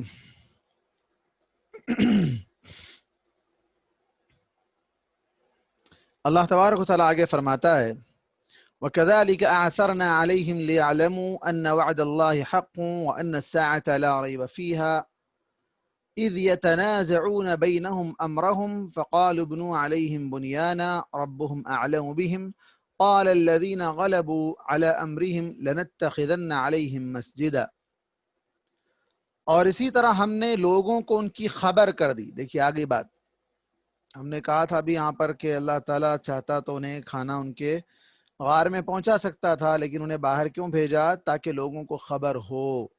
ہم نے لوگوں کو خبر کر دی تاکہ وہ جان لیں کہ اللہ کا وعدہ برحق ہے. کون سا وعدہ؟ مرنا ہے، مرے بعد دوبارہ اٹھانے والا ہے. اصل وعدہ کیا اللہ کا؟ مرنے کے بعد دوبارہ اٹھانا. یہ سب لوگ کیا انکار کرتے ہیں؟ موت کا تو کوئی انکار نہیں کرتے، مرنا تو سب کو بھائی بولتے ہیں، لیکن مرنے کے بعد اٹھانے کے بارے میں انکار کر دیتے ہیں اور کہتے ہیں کہ مرنے والا کوئی کبھی اٹھا کیا، کیسے اٹھتا؟ اللہ تعالیٰ نے ان کو اٹھا کر بتایا یہاں پر، اور ایسی کئی مثالیں سورہ بقرہ کے اندر بھی موجود ہیں. وَأَنَّ السَّاعَةَ لَا رَيْبَ فِيهَا، اور یہ کہ قیامت کے آنے میں کوئی شک نہیں ہے، کوئی شبہ نہیں ہے، کوئی ڈاؤٹ نہیں ہے. قیامت یقیناً قائم ہوگی، قیامت یقیناً قائم ہوگی، اس کے آنے میں کوئی ذرا برابر بھی شک نہیں ہے. اس کے بعد اللہ تبارک و تعالیٰ نے فرمایا، اس وقت لوگ ان کے معاملے میں آپس میں جھگڑنے لگے. کچھ لوگوں نے کہا کہ تم لوگ ان کے اوپر ایک مکان بنا دو، ان کا رب ان کے حال سے زیادہ واقف ہے. اور جو لوگ ان کے معاملے میں دوسروں پر غالب آ گئے انہوں نے کہا کہ ان کے اوپر ایک مسجد بنائیں گے۔ اب یہاں مسئلہ پیدا ہوا، ایک طویل مدت سونے کے بعد جب یہ باہر گئے، شہر کے لوگوں کے پاس جب گئے یہ سکے، پرانے سکے لے کر، تو لوگوں کو پتا چل گیا، ارے یہ تو اب کے نہیں ہیں، یہ تو پرانے لگ رہے ہیں، کون ہو تم لوگ، کہاں سے آئے ہو، یہ سکے تو ہمارے جگہ کے نہیں لگتے ہیں۔ تو اس وقت ان کی بات باہر پڑ گئی اور لوگوں میں ایک تشویش پیدا ہو گئی، اور پھر تشویش کے ساتھ ساتھ وہ سب لوگ وہاں واپس آئے، تاکہ لوگوں کو، اللہ تعالیٰ کہتا ہے کہ حالات اللہ تعالیٰ نے ایسے پیدا کیے کہ شہر کے لوگوں کو ان کی تفصیلات معلوم ہو گئیں، انہیں یہ پتا چلا کہ لوگ تو 309 سال تک سوئے رہنے کے بعد جگے ہیں، اور ان کے اجسام حسب سابق ہیں، پہلے کے جیسے ہی جسم، ایک انسان لمبا ٹائم اگر سو جائے تو سو کر اٹھنے کے بعد اس کا جسم سو کے تھک جاتا، سو کے بھی ہمارے لوگ لاک ڈاؤن میں بہت تھک گئے تھے، کیا کام، سو کے تھک گیا پھر سو جاتا ہوں، یہ کام چل رہا تھا۔ تو یہاں پر اللہ تعالیٰ ان کے جسم کو تھکایا تھا، ان کے کوئی فرق نہیں آیا، اور اس کے بعد اللہ تبارک و تعالیٰ نے ذکر کیا کہ ان میں کچھ لوگ تھے جو آپس میں جھگڑنے لگے کہ وہاں پر نشانی کے طور پر ان پر ایک گھر بنا دیا جائے، ایک روم بنا دیا جائے، یا ایک کہ وہاں پر ایک مسجد بنا دی جائے۔ تو معاملہ ایسا ہی ہوا، معاملہ بازار سے بادشاہ تک پہنچ گیا، اس نے چھان بین شروع کر دی، بالآخر ان نوجوانوں کی ساری تفصیل معلوم ہوئی، اور اس زمانے کے لوگ جس باز بعد الموت کے منکر تھے، اس پر جب اللہ کی جانب سے دلیل قائم ہو گئی تو ان نوجوانوں کو موت آ گئی۔ اب یہ سوال آپ لوگوں کی طرف سے ہو سکتا تھا کہ بھائی اب باہر آئے، لوگوں کو معلوم ہو گیا، اب لوگ پکڑ کے لے گئے کیا، ان کو کیا ہوا، پھر ان کے ساتھ کیا ہوا؟ تو کہا گیا کہ ان کو پھر سے اللہ نے موت کی نیند سلا دیا، اب ہمیشہ کی نیند سلا دی۔ پہلے مرے نہیں تھے، صرف سوئے تھے، سو کر اٹھے تھے، لیکن سونا بھی کیا ہے، ایک معنی میں مرنا ہی ہے۔ کیسے؟ ہم روزانہ مرتے ہیں پھر زندہ ہوتے ہیں، دلیل کیا ہے اس کی؟ صبح اٹھ کے ہم دعا پڑھتے ہیں، یہ الگ بات ہے کہ ہم نہیں پڑھتے، ہم کو دعا پڑھنا چاہیے، ہم لوگوں میں سے کئی لوگ ہیں جن کو دعا معلوم بھی نہیں ہے۔ الحمدللہ الذی احیانا بعد ما اماتنا والیہ النشور، اے اللہ تمام تعریف تیرے لیے ہے، یا اللہ کے لیے تمام تعریف ہے جس نے ہمیں احیانا بعد ما اماتنا، ہمیں زندگی دی بعد اس کے کہ ہمیں مار دیا تھا، موت دے دی تھی، اسی نے موت دی تھی، اسی نے سلایا تھا، پھر اسی نے ہم کو بیدار کر دیا۔ تو واضح ہو گیا کہ موت دینے والا کون ہے؟ اللہ تعالیٰ ہے، زندگی دینے والا کون ہے؟ اللہ تعالیٰ ہے۔ تو یہاں پر بھی یہ لوگ جو مرنے کے بعد اٹھائے جانے کا انکار کرنے والے تھے، ان کو پتا چل گیا کہ اب ہم مان لیں گے کہ ہاں یہ لوگ مر کر، مطلب سو کر اٹھے ہیں۔ اب یہ لوگ جب غار میں مر گئے تو لوگوں نے طے کیا کہ انہیں ان کے حال پر چھوڑ دیا جائے اور غار کا دروازہ بند کر دیا جائے۔ شہر کے بعض لوگوں نے کہا کہ ہم ان کی یادگار کے طور پر ان کی قبروں کے اوپر مسجد بنائیں گے۔ یہی ہے مسئلہ، نیک لوگوں کے پاس سجدہ گاہ بنانا۔ یہ کون سی شریعت کے اندر یہودیوں کے پاس، عیسائیوں کے پاس یہ چیز پائی جاتی تھی۔ اللہ کے رسول صلی اللہ علیہ وسلم نے فرمایا اتخذوا قبور انبیائہم مساجدا، انہوں نے اپنے نبیوں کی قبروں کو سجدہ گاہ بنا لیا تھا، مسجد بنا لیا تھا۔ قبر کو سجدہ گاہ بنانا ہماری شریعت میں حرام ہے، اس شریعت میں بھی حرام تھا، ان لوگوں نے بنا لیا تھا۔ تو یہاں پر بھی وہی کہا ان لوگوں نے کہ ہم ان کے جسموں اور ان کی اس جگہ سے برکت حاصل کرنے کے لیے اس میں نماز پڑھیں۔ نہ برکت ان سے حاصل نہیں کرنا ہے، نہ اس جگہ سے برکت حاصل کرنا ہے، ہم کو برکت دینے والا کون ہے؟ اللہ تعالی ہے۔ تو گزشتہ قوموں میں، یہاں مفسرین لکھتے ہیں کہ گزشتہ قوموں میں شرک باللہ اور توسل بغیر اللہ کا دروازہ اسی طرح کھلتا رہا ہے۔ یہی چیز ہوتی تھی، پہلے تو لوگ نیک نہیں رہتے تھے، اگر کوئی نیک آدمی مل گیا تو پھر اسی کو اللہ کے لیے وسیلہ یا شرک کا ایک دروازہ بنا لیتے تھے۔ اللہ کے نبی صلی اللہ علیہ وسلم نے شدت کے ساتھ اس کی تردید فرمائی اور کہا کہ یہود و نصارہ پر اللہ کی لعنت ہو، جنہوں نے اپنے انبیاء اور صالحین کی قبروں پر مسجدیں بنا دیں اور یہ بھی فرمایا کہ جب ان کا کوئی نیک آدمی مر جاتا تھا تو اس کی قبر پر مسجد بنا لیتے تھے اور اس میں ان کی تصویریں آویزاں کر دیتے تھے، وہی لوگ قیامت کے دن بدترین لوگ ہوں گے۔ ہمیشہ یہی مسئلہ رہا ہے۔ نوح علیہ السلام کی قوم سے جب سے بت پرستانہ ماحول آیا، بتوں کی عبادت شروع ہوئی، تو یہی ہوا کہ پہلے وہ بت کون لوگ تھے؟ اس زمانے کے نیک لوگ تھے۔ جب وہ مر گئے تو شیطان نے آ کر ان سے کہا کہ بھائی یہ بڑے نیک لوگ تھے، ان کو یاد رکھنا چاہیے، ایسے بھول جاؤ گے تو کیسا؟ تو کیا کرو، ان کی فوٹو لے لو، ان کی تصویر بنا لو۔ تصویر بنائے، پھر اس کے بعد اگر کہا تصویر تو گل جائے گی، سڑ جائے گی، پھٹ جائے گی، گم ہو جائے گی، کیا کرو، اسٹیچو بنا لو، اس کا مجسمہ بنا لو۔ ارے مجسمہ بنا کر خالی رکھو گی کیا؟ یہ لوگ تو بڑے نیک لوگ تھے، اللہ کے پاس ان کا بڑا مقام تھا، مانگو ان سے، یہ دینے والے ہیں تم کو۔ یہاں سے بت پرستانہ ماحول کا آغاز ہوا۔ یہی صورتحال آپ دیکھیں ان لوگوں کے اندر بھی تھی۔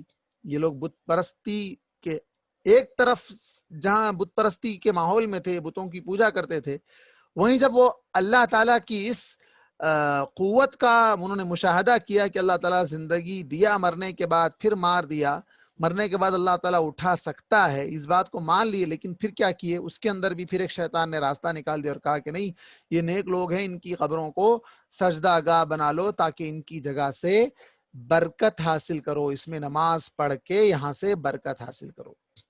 آج بھی آپ دیکھیں بہت سی جگہوں پر جہاں لوگ آج جاتے ہیں، نیک لوگوں کی قبروں پر مزار بنا کر، درگاہ بنا کر، وہاں جا کر ان سے برکت حاصل کرنا چاہتے ہیں۔ برکت ان سے نہیں ملتی، برکت دینے والا اللہ تبارک و تعالی ہے۔ بہرکیف یہاں تک آج ہم پڑھے ہیں۔ ہمارے منور بھائی آج یہ آیت نمبر یاد رکھ لیجئے۔ آیت نمبر ہم جو ہے پڑھ رہے تھے 16 سے، آیت نمبر 16 سے آیت نمبر 21 تک ہم نے پڑھا ہے۔ اس کو یاد رکھیے، اس کو ریکارڈنگ میں ڈالنے کے لیے۔ پھر آگے اب وہ لوگ کتنے تھے، کیا تھے، پھر اور مزید آگے تفصیل انشاءاللہ آئندہ درس میں ہم پڑھیں گے۔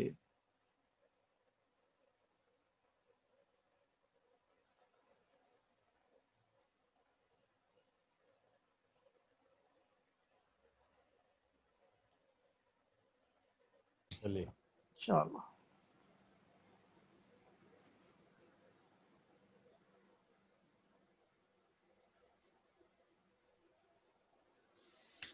جی ہمارے پاس دوسرا سبجیکٹ ہے فقہ کا، اور ہم نے اس سے پہلے پڑھے تھے ہم نجاست کے تعلق سے، گندگی کس کس چیز کو کہتے ہیں۔ اب ان نجاست، جس جگہ نجاست لگ گئی ہے تو اس نجاست کو کیسے دور کیا جائے، کون سی چیزیں ہیں جن کو نجاست لگنے پر اس کی صفائی ضروری ہے۔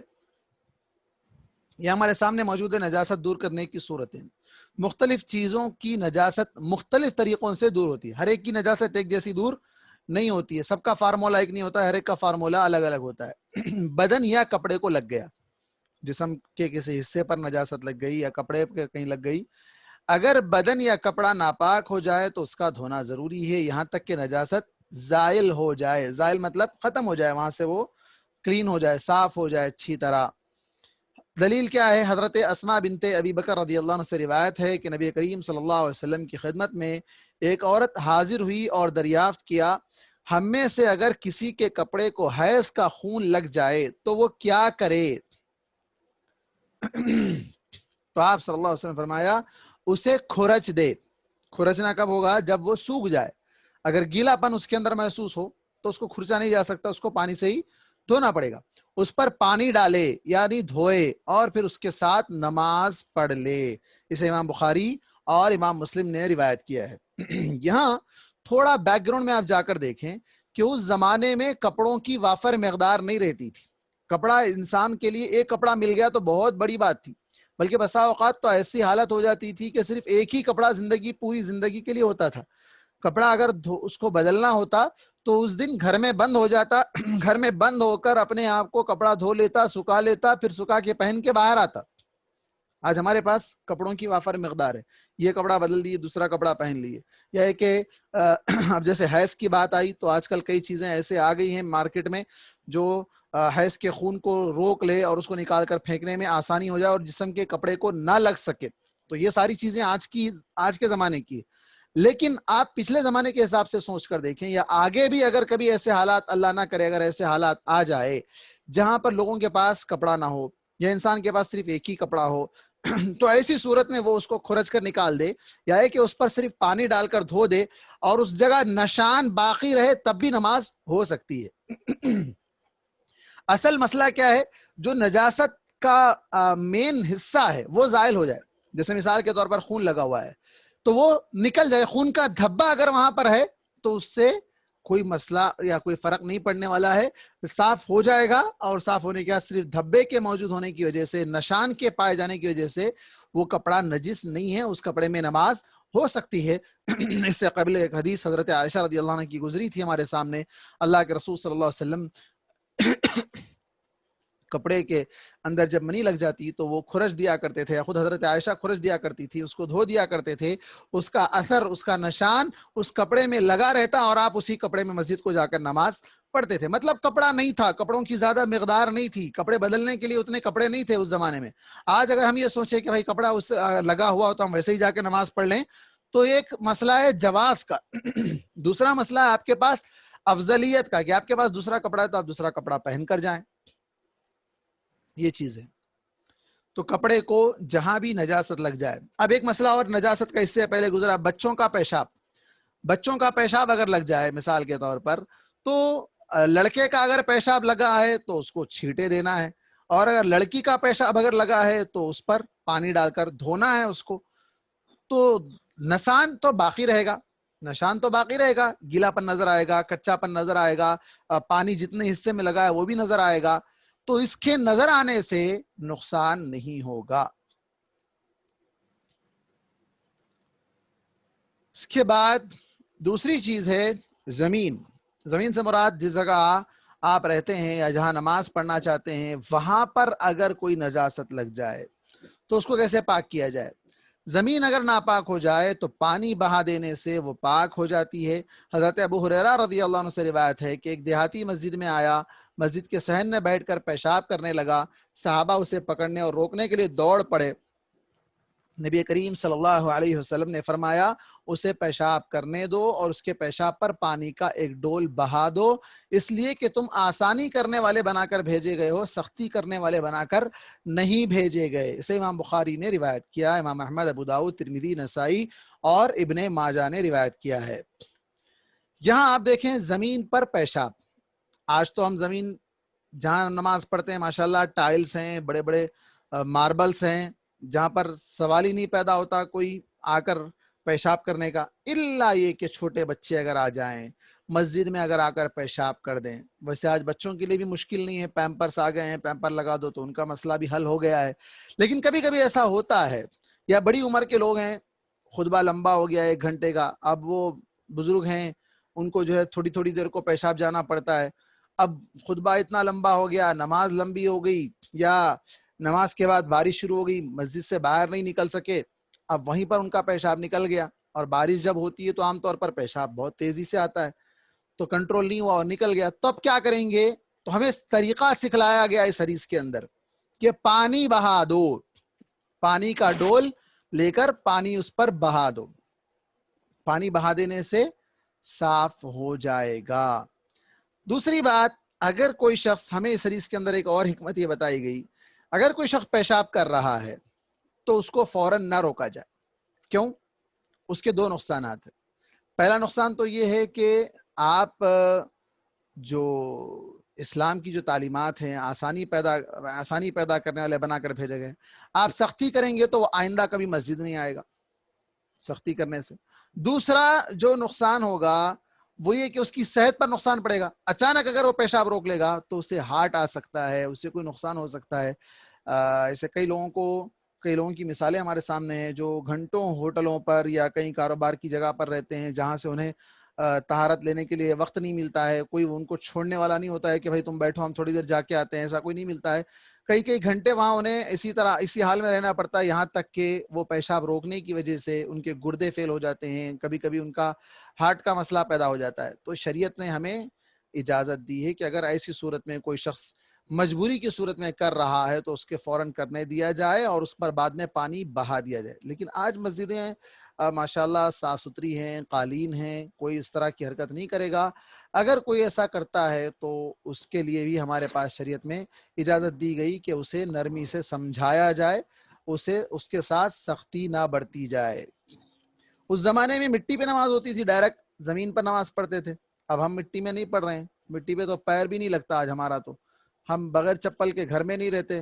ٹوائلٹ میں ایک چپل، باہر گھر میں چلنے کے لیے ایک چپل، باہر نکلو تو ایک چپل، دعوت میں جانے کے لیے ایک چپل، آفس کو جانے کے لیے ایک شو، واکنگ کے لیے ایک شو. ارے رے چپلوں کی دکان لگ جاتی ہے گھر میں ہمارے پاس. تو پیر پہ ہمارے مٹی نہیں لگتی. مٹی پہ سجدہ کرنا تو دور کی بات ہے، پیر کو ہمارے مٹی نہیں لگتی. وہ زمانے میں کیا زمانہ تھا جہاں مٹی پر سجدہ ہوا کرتا تھا. اللہ کے رسول صلی اللہ علیہ وسلم بھی سجدہ کرتے تھے. تو کتنا پیارا زمانہ تھا. اور وہ چیز آج ہم اس کے کئی ایک فائدے ہیں. مٹی انسان کے جسم کو لگنا چاہیے، اس لیے کہ انسان مٹی سے بنا ہے. جو چیز سے بنا ہے اس کو وہ چیز ہی چارج کرتی ہے. اب وہ چیز اس کو نہیں لگنے کی وجہ سے اس کے اندر کئی طرح کی بیماریاں آ رہی ہے. خیر ہم ٹاپک سے ہٹ رہے ہیں.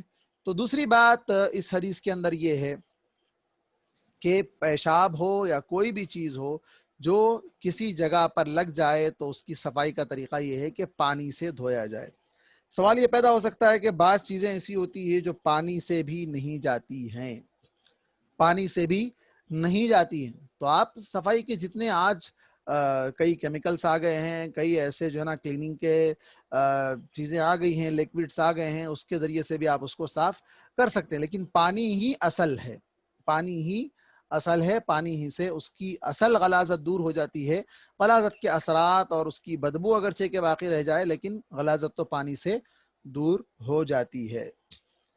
نمبر 3، گھی یا تیل یا اس قسم کی کوئی دوسری چیز جس میں کوئی غلاظت پڑ جائے. گھی میں کوئی گندی چیز گر گئی، تیل میں کوئی گندی چیز گر گئی، تو کیا کیا جائے؟ حضرت عبداللہ بن عباس اور حضرت میمونہ رضی اللہ عنہا سے روایت ہے کہ نبی کریم صلی اللہ علیہ وسلم سے کسی نے دریافت کیا کہ اگر گھی میں چوہا گر جائے تو کیا کیا جائے؟ ہمارے آج کل کے گھی کے ڈبے اتنے چھوٹے ہیں اور اس کو ڈھکن وغیرہ ہر چیز ٹائٹ ہم لگا دیتے ہیں، کوئی چیز اس کے اندر جانے کا سوال ہی پیدا نہیں ہوتا ہے، الا ہے کہ کوئی لاپرواہی برتی جائے. لیکن یہاں سوال تھا اس زمانے کے اعتبار سے. آج بھی یہ چیز ہو سکتی ہے، کبھی آپ کی کوئی چیز لاپرواہی سے کھلی رہ گئی اور کوئی چیز اس کے اندر گر جائے تو کیا کیا جائے؟ اس کے لیے یہاں پر فارمولا کیا ہے؟ لکوڈ اور جو لکوڈ چیز نہیں ہے، سالڈ ہے. لکوڈ ہے اور ایک سالڈ ہے. تو اگر لکوڈ ہے تو کیا کرنا چاہیے اور سالڈ ہو تو کیا کرنا چاہیے؟ دونوں چیزوں کو سمجھنے کی ضرورت ہے. گھی لکوڈ بھی ہوتا ہے، سالڈ بھی ہوتا ہے. اگر اس کو فریج میں رکھ دیں آپ تو جم جائے گا، تو اس میں تو کوئی چیز جانے کا سوال نہیں ہوتا. اگر وہ گرم کر دیں آپ اس کو تو پھر تیل کی طرح بن جائے گا. تو یہاں آپ صلی اللہ علیہ وسلم فرمایا کہ اس کے ارد گرد جو گھی ہے اسے پھینک دو اور اپنا گھی کھاؤ. ارد گرد مطلب اطراف میں، جہاں گرا اتنا ہی نہیں بلکہ اس کے اطراف سے، سائڈ سے بھی آپ گھی نکال دو، اتنا نکال کر پھینک دو. 1 منٹ. السلام علیکم. عبدالعزیز بھائی میں انشاءاللہ 12 بجے تک آؤں گا، کلاس میں ہوں. میں آن لائن زوم میں دورہ شریعہ کلاس چل رہی تھی. اچھی بات، ٹھیک، اوکے اوکے. اچھا ٹھیک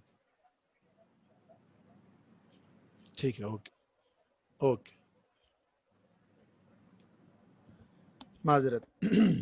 تو جو گھی جمع ہوا ہے اس کے اندر اگر گر جائے تو جتنی جگہ لگا ہے اتنا ہی آپ نکال دیں گے. لیکن لکوڈ کا اگر مسئلہ ہے تو لکوڈ میں غلاظت، گندگی، نجاست پھیل جائے گی. آپ محسوس نہیں کر سکیں گے کہ کتنے لکوڈ میں اس کا اثر چھوٹا ہے اور کتنے میں نہیں چھوٹا ہے.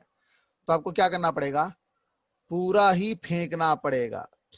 اگر گھی جمع ہو تو اتنا گھی پھینک دینا جتنا چاہے، جس کے متعلق خیال ہو کہ یہاں تک گندگی کا اثر پہنچا ہوگا. پگھلے ہوئے گھی یا تیل میں نجاست گر جائے تو جمہوریت یعنی اکثریت سلف کا یہ مسلک ہے، جمہور علماء کا، کہ وہ سارا کا سارا ناپاک ہو جاتا ہے. سارا کا سارا ناپاک ہو جاتا ہے.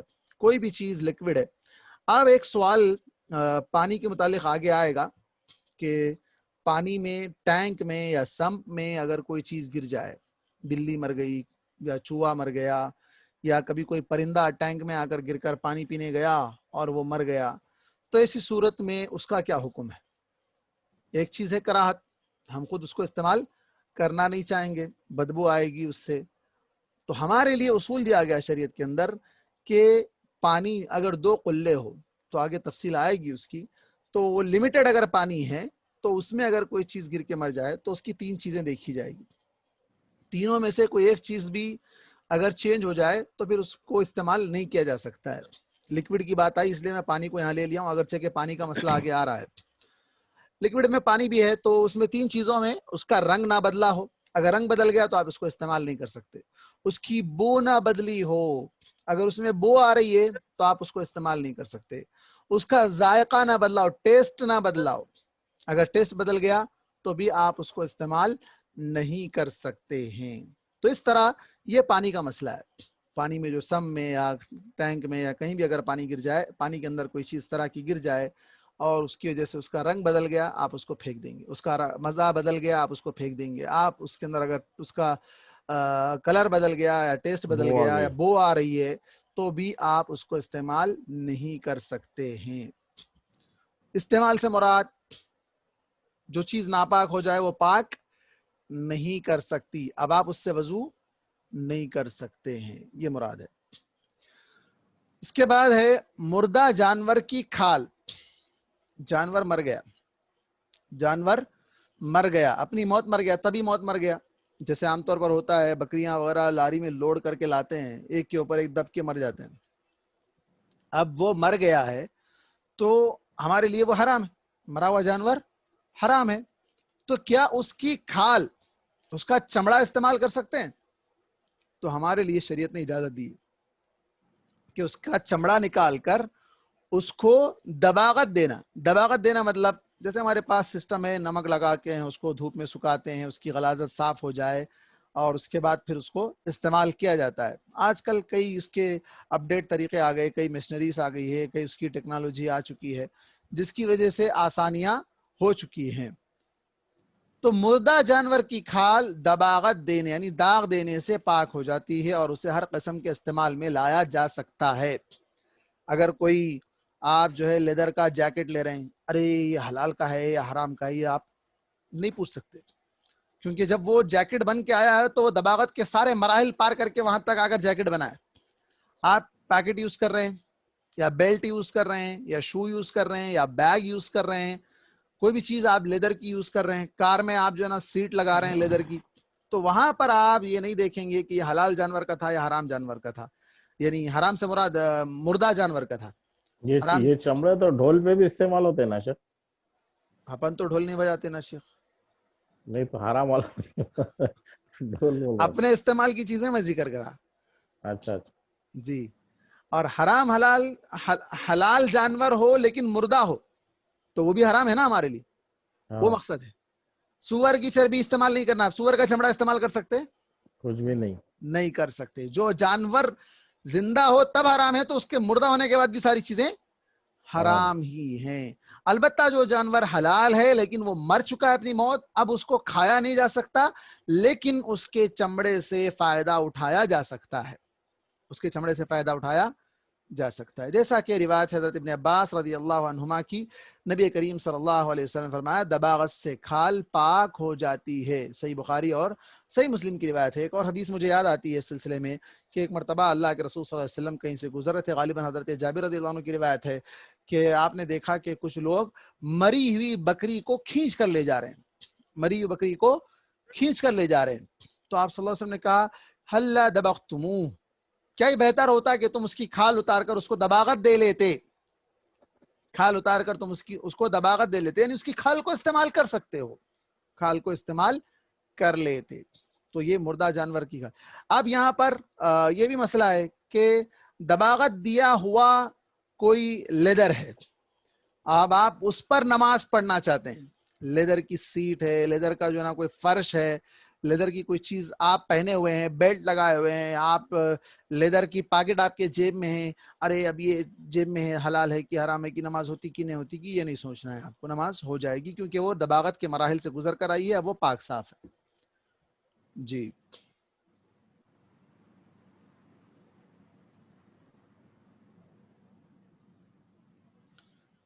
اس کے بعد آئینہ, تلوار یا اسی طرح کی وہ چیزیں جن کے مسام نہیں ہوتے. کیا مطلب ہے بھائی؟ اس قسم کی چیزوں کو اگر نجاست لگ جائے تو ان کا پوچھنا کافی ہے, یعنی جذب کرنے والی چیز نہیں ہے, اندر اس کے اترنا نہیں. آئینہ ہے, آئینے پہ کوئی چیز لگ گئی, اب آپ اس کو پوچھ دو, صاف کر دو, صاف ہو جائے گی. تلوار ہے, اس زمانے میں لوگ تلوار ساتھ میں رکھتے تھے, ہتھیار اپنے ساتھ رکھا کرتے تھے. اب آج تلوار آپ ساتھ رکھیں گے تو آپ کی گردن اڑا دی جائے گی. تو زمانے کے حساب سے حالات بدلتے رہتے ہیں. تو تلوار یا اس طرح کی وہ چیزیں جو اندر جذب نہیں ہونے والی ہے, یہاں تک کہ اس کا نشان دور ہو جائے, صاف کر دیں آپ, پاک صاف کر دیں تو کافی ہے. صحابہ کرام تلواروں کے ساتھ نماز پڑھا کرتے تھے, انہیں جو خون لگ جاتا تھا اسے پونچھ لیتے تھے اور اسی کو کافی سمجھتے تھے. اس بارے میں کوئی اختلاف بھی نہیں ہے. بات واضح ہے, تلواروں کے ساتھ نماز پڑھتے تھے. تلواروں میں دشمن کا خون لگا ہوتا تھا, اپنا خون بھی نہیں. کس کا؟ مشرک کا خون لگا ہوتا تھا. انما المشرکون نجس, اللہ نے کہا مشرک نجس ہے, وہ مسجد حرام میں داخل نہ ہو. اب ان کا خون لگا ہوا ہے تو کیا کریں گے؟ تو اس کو صاف کر دیں گے, کپڑے سے پوچھ دیں گے, ٹشو سے پوچھ دیں گے, آپ صاف ہو جائے گا. جوتا, جوتے کو نجاست لگ جائے, جوتے کے نیچے سے لگ جائے یا اوپر سے لگ جائے, اس کا کیا حکم ہے؟ جوتے کو اگر نجاست لگ جائے اور خشک ہو تو زمین پر رگڑ لینے سے وہ پاک ہو جاتا ہے. آپ چل رہے تھے, اب ہمارے پاس تو اتنا مسئلہ نہیں ہے, گاؤں دیہات وغیرہ میں ہوتا ہے کہ مرغیاں, کتے, بلیاں سب پھرتے رہتے ہیں, کسی کی نجاست کب پیر پہ لگ جائے پتہ نہیں چلتا ہے. ہم شہروں میں رہتے ہیں, شہروں میں یہ چیز بالکل کم ہوتی ہے اور ہمارا پیر زمین پہ لگتا ہی نہیں ہے. ہم گھر سے باہر نکلے تو گاڑی میں بیٹھتے ہیں, گاڑی سے اترے تو پھر کہیں آفس میں یا کہیں چلے جاتے ہیں, باہر چلنے کا ہم کو موقع ہی نہیں ملتا ہے. لیکن اگر لگ جائے تو کیا کرنا چاہیے؟ زمین خشک ہو تو زمین پر رگڑ لینے سے وہ پاک ہو جاتا ہے. دلیل حضرت ابو ہریرہ رضی اللہ عنہ سے روایت ہے, نبی کریم صلی اللہ علیہ وسلم نے فرمایا, اگر تم میں سے کسی کے جوتے کو نجاست لگ جائے تو مٹی اسے پاک کرنے والی چیز ہے. اس کو پانی سے دھونا ضروری نہیں ہے, جوتے میں پانی ڈالیں گے تو جوتا خراب ہو جائے گا. تو کیا کرو, مٹی کے پاس لے جا کر اس کو رگڑ ڈالو. کتنی سہولت ہے نا دین میں. حضرت ابو سعید خدری رضی اللہ عنہ سے روایت ہے, نبی کریم صلی اللہ علیہ وسلم نماز پڑھا رہے تھے کہ آپ نے اپنے جوتا اتار دیے, صحابہ نے بھی اپنے اپنے جوتے اتار دیے. جب نماز سے فارغ ہوئے تو آپ نے لوگوں سے پوچھا, تم اپنے جوتے کیوں اتار دیے؟ صحابہ نے عرض کیا, ہم نے آپ کو جوتے اتارتے دیکھا تو ہم نے بھی اپنے جوتے اتار دیے. دیکھیے اقتداء آپ صلی اللہ علیہ وسلم کی, اتباع آپ صلی اللہ علیہ وسلم کی ایسی تھی کہ آپ نے کہا بھی نہیں, آپ نے کر کے دکھایا, لوگوں نے فوراً کر دیا. تو آپ صلی اللہ علیہ وسلم فرمایا, دیکھو میرے پاس جبرائیل آئے اور بتایا کہ میرے جوتوں کے نیچے گندگی لگی ہوئی ہے. ارے اللہ کے رسول تو غیب کا علم معلوم ہے نا اللہ کے رسول کو, آپ کے جوتے کے نیچے گندگی لگی, آپ کو پتہ نہیں چلا کیا؟ ہاں, اللہ کے رسول غیب کا علم رکھتے تھے نا؟ نہیں رکھتے تھے. اچھا, ماشاءاللہ ماشاءاللہ. دیکھیے آپ, اللہ کے رسول کو اگر غیب کا علم ہوتا تو آپ کے جوتے کے نیچے گندگی لگی ہوئی آپ کو پتہ نہیں, آپ جوتوں کے ساتھ نماز پڑھا. اچھا, اور ایک دوسرا مسئلہ, جوتے پہن کر نماز پڑھنا. ہم چپل پہن کے مسجد میں آئے تو پریشان ہو جاتے ہیں, چپل پر نماز نہیں ہوتی. آپ حرم میں دیکھیں گے, مدینے میں, مکے میں کہیں دیکھیں گے, بعض لوگ حرم کے صحن میں, مسجد کے اندر قالین پہ نہیں بلکہ حرم کے صحن میں جوتوں کے ساتھ نماز پڑھتے ہیں. اور آج کل قالین پر پہننے کے بھی وہاں پر جو ہے نا لیدر کے جو ہے نا شوز آ رہے ہیں جو ہلکے سے ہوتے ہیں, وہ ہمیشہ پتھر پر چلنے سے پیر درد ہوتے ہیں, اس وجہ سے وہ اس طرح کے ساکس نما شو پہن لیتے ہیں. تو کیا اس کے اندر نماز ہوگی؟ ضرور نماز ہوگی. اللہ کے رسول صلی اللہ علیہ وسلم نماز پڑھے ہیں, صحابہ نے نماز پڑھا ہے, نماز کی حالت میں جوتے اتار دیے ہیں. مسجد میں نماز, آپ مٹی پہ نماز پڑھ رہے ہیں, آپ کہیں جو ہے نا پکنک پہ گئے ہوئے ہیں, فارم ہاؤس پہ گئے, آپ کہیں جو ہے نا سفر پر گئے, وہاں اترے آپ کو وہاں نماز پڑھنا ہے, آپ کے ساتھ بچھا کر پڑھنے کی کوئی چیز نہیں ہے, اب آپ اس چپل پر نماز پڑھنا چاہتے ہیں جو چپل آپ پہن رکھی ہے, تو کیا نماز پڑھ سکتے ہیں یا نہیں پڑھ سکتے ہیں؟ نماز پڑھ سکتے ہیں اگر اس کے پیچھے کوئی غلاظت لگی ہوئی نہ ہو. وہ چپل لیدر کا ہو کسی کا بھی ہو آپ اس میں نماز ادا کر سکتے ہیں، چپل ہو یا جوتا ہو، لیکن مسجد میں مت لے کے جائیے بھائی. مسجدوں میں قالین ہے، صاف صفائی کا اہتمام ہے. آج آپ مولانا حدیث میں بولے نماز پڑھ سکتے اس لیے میں چپل پہن کے آیا مسجد کو، بلکہ آپ مسجد کو جائیں گے تو پھر وہی چپلوں کا ہار پہنا کے آپ کو بھیجیں گے وہاں سے. یہ کام مت کریے، کیونکہ آج کے حالات بدل گئے ہیں. حکم الگ چیز ہے، عمل الگ چیز ہے. آپ عمل کرنے کے لیے آپ اپنے گھر میں عمل کیجئے، مسجد میں جا کر لوگوں کو پریشان مت کیجئے، ورنہ آپ کو پریشانی میں پڑنا پڑ جائے گا. اس کے بعد آپ صلی اللہ علیہ وسلم نے فرمایا لہذا تم میں سے جب کوئی شخص مسجد میں آئے تو اسے اپنے جوتوں کو پلٹ کر دیکھ لینا چاہیے. اگر انہیں گندگی لگی ہو تو انہیں زمین سے رگڑ لے اور پھر ان میں نماز پڑھ لے. گندگی لگ گئی اگر تو کیا کرے؟ زمین پہ ڈال کر اس کو رگڑ دے، اس سے غلاظت دور ہو جائے گی، پھر اس میں نماز ہو جائے گی.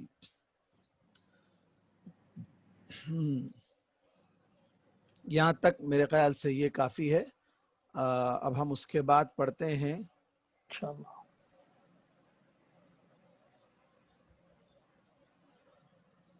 یہ ہمارے پاس کتاب ہے تجلیات نبوت، بڑی مشہور کتاب ہے، اگرچہ کہ الرحیق المختوم بھی اچھی کتاب ہے، سیرت میں سب سے عمدہ کتاب ہے. وہ بھی لکھنے والے صفی الرحمن مبارک پوری ہیں اور یہ بھی لکھنے والے صفی الرحمن مبارک پوری ہیں، لیکن تھوڑا یہ آسان ہے سمجھنے کے لیے، ہمارے لیے آسانی اس کے اندر ہے، اس لیے میں نے اس کتاب کا انتخاب کیا ہے.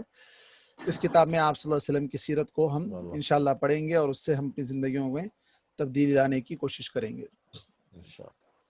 سب سے پہلے ہم کسی کی سیرت پڑھتے ہیں تو اس کی صورت کا نقشہ ہمارے سامنے ہونا ضروری ہے.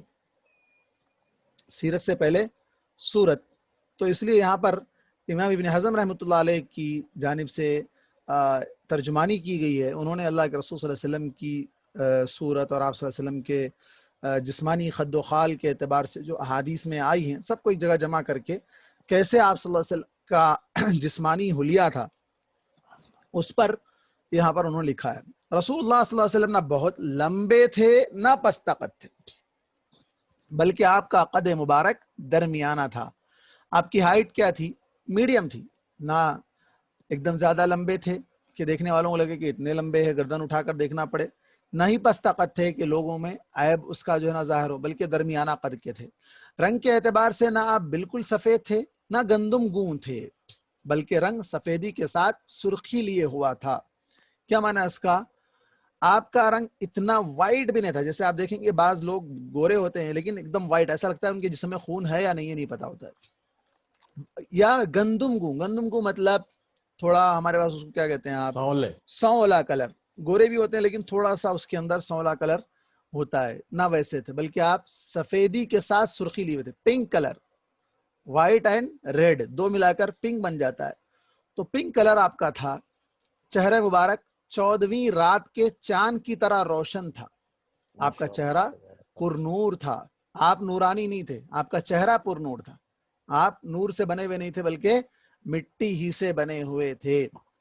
چمکدار تھا، سر کے بال نہ بالکل سیدھے نہ بالکل پیچ دار، مطلب گھنگرو بھی نہیں تھے اور ایک دم سیدھے بھی نہیں تھے، بلکہ ہلکی سی پیچیدگی کے ساتھ گھنگریالے تھے.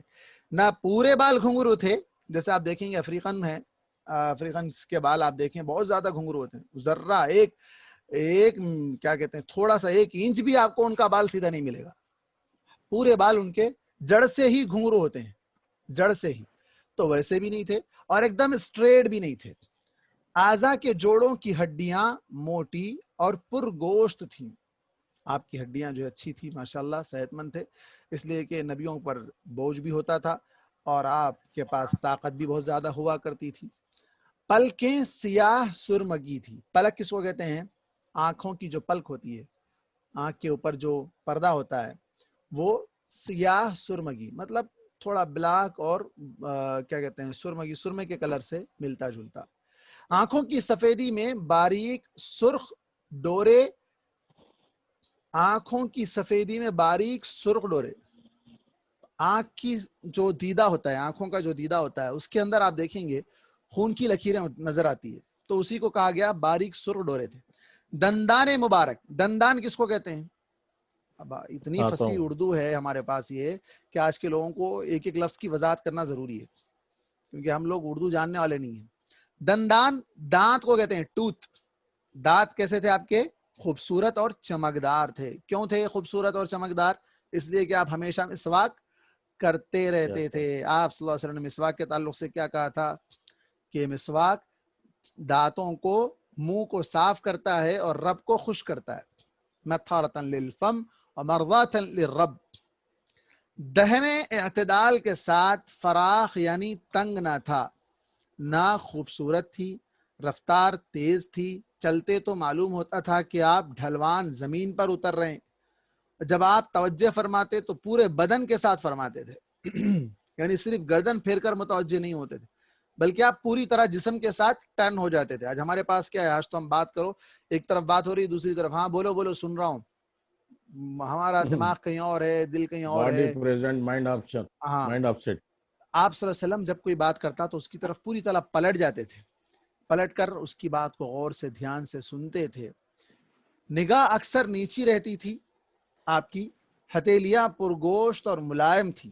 ہتھیلیوں کو اگر کوئی ہاتھ ملاتا ایک مرتبہ آپ کے ہاتھ سے تو ایسے لگتا تھا کہ جیسے اون سے ہاتھ ملایا ہے.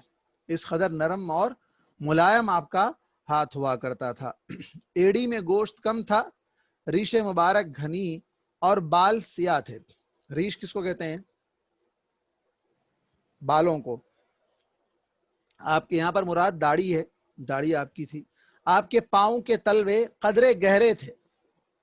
سر کے بال زیادہ لمبے ہوتے تو کان کی لو تک یا شانے تک پہنچ جاتے تھے. شانہ مطلب کھاندہ.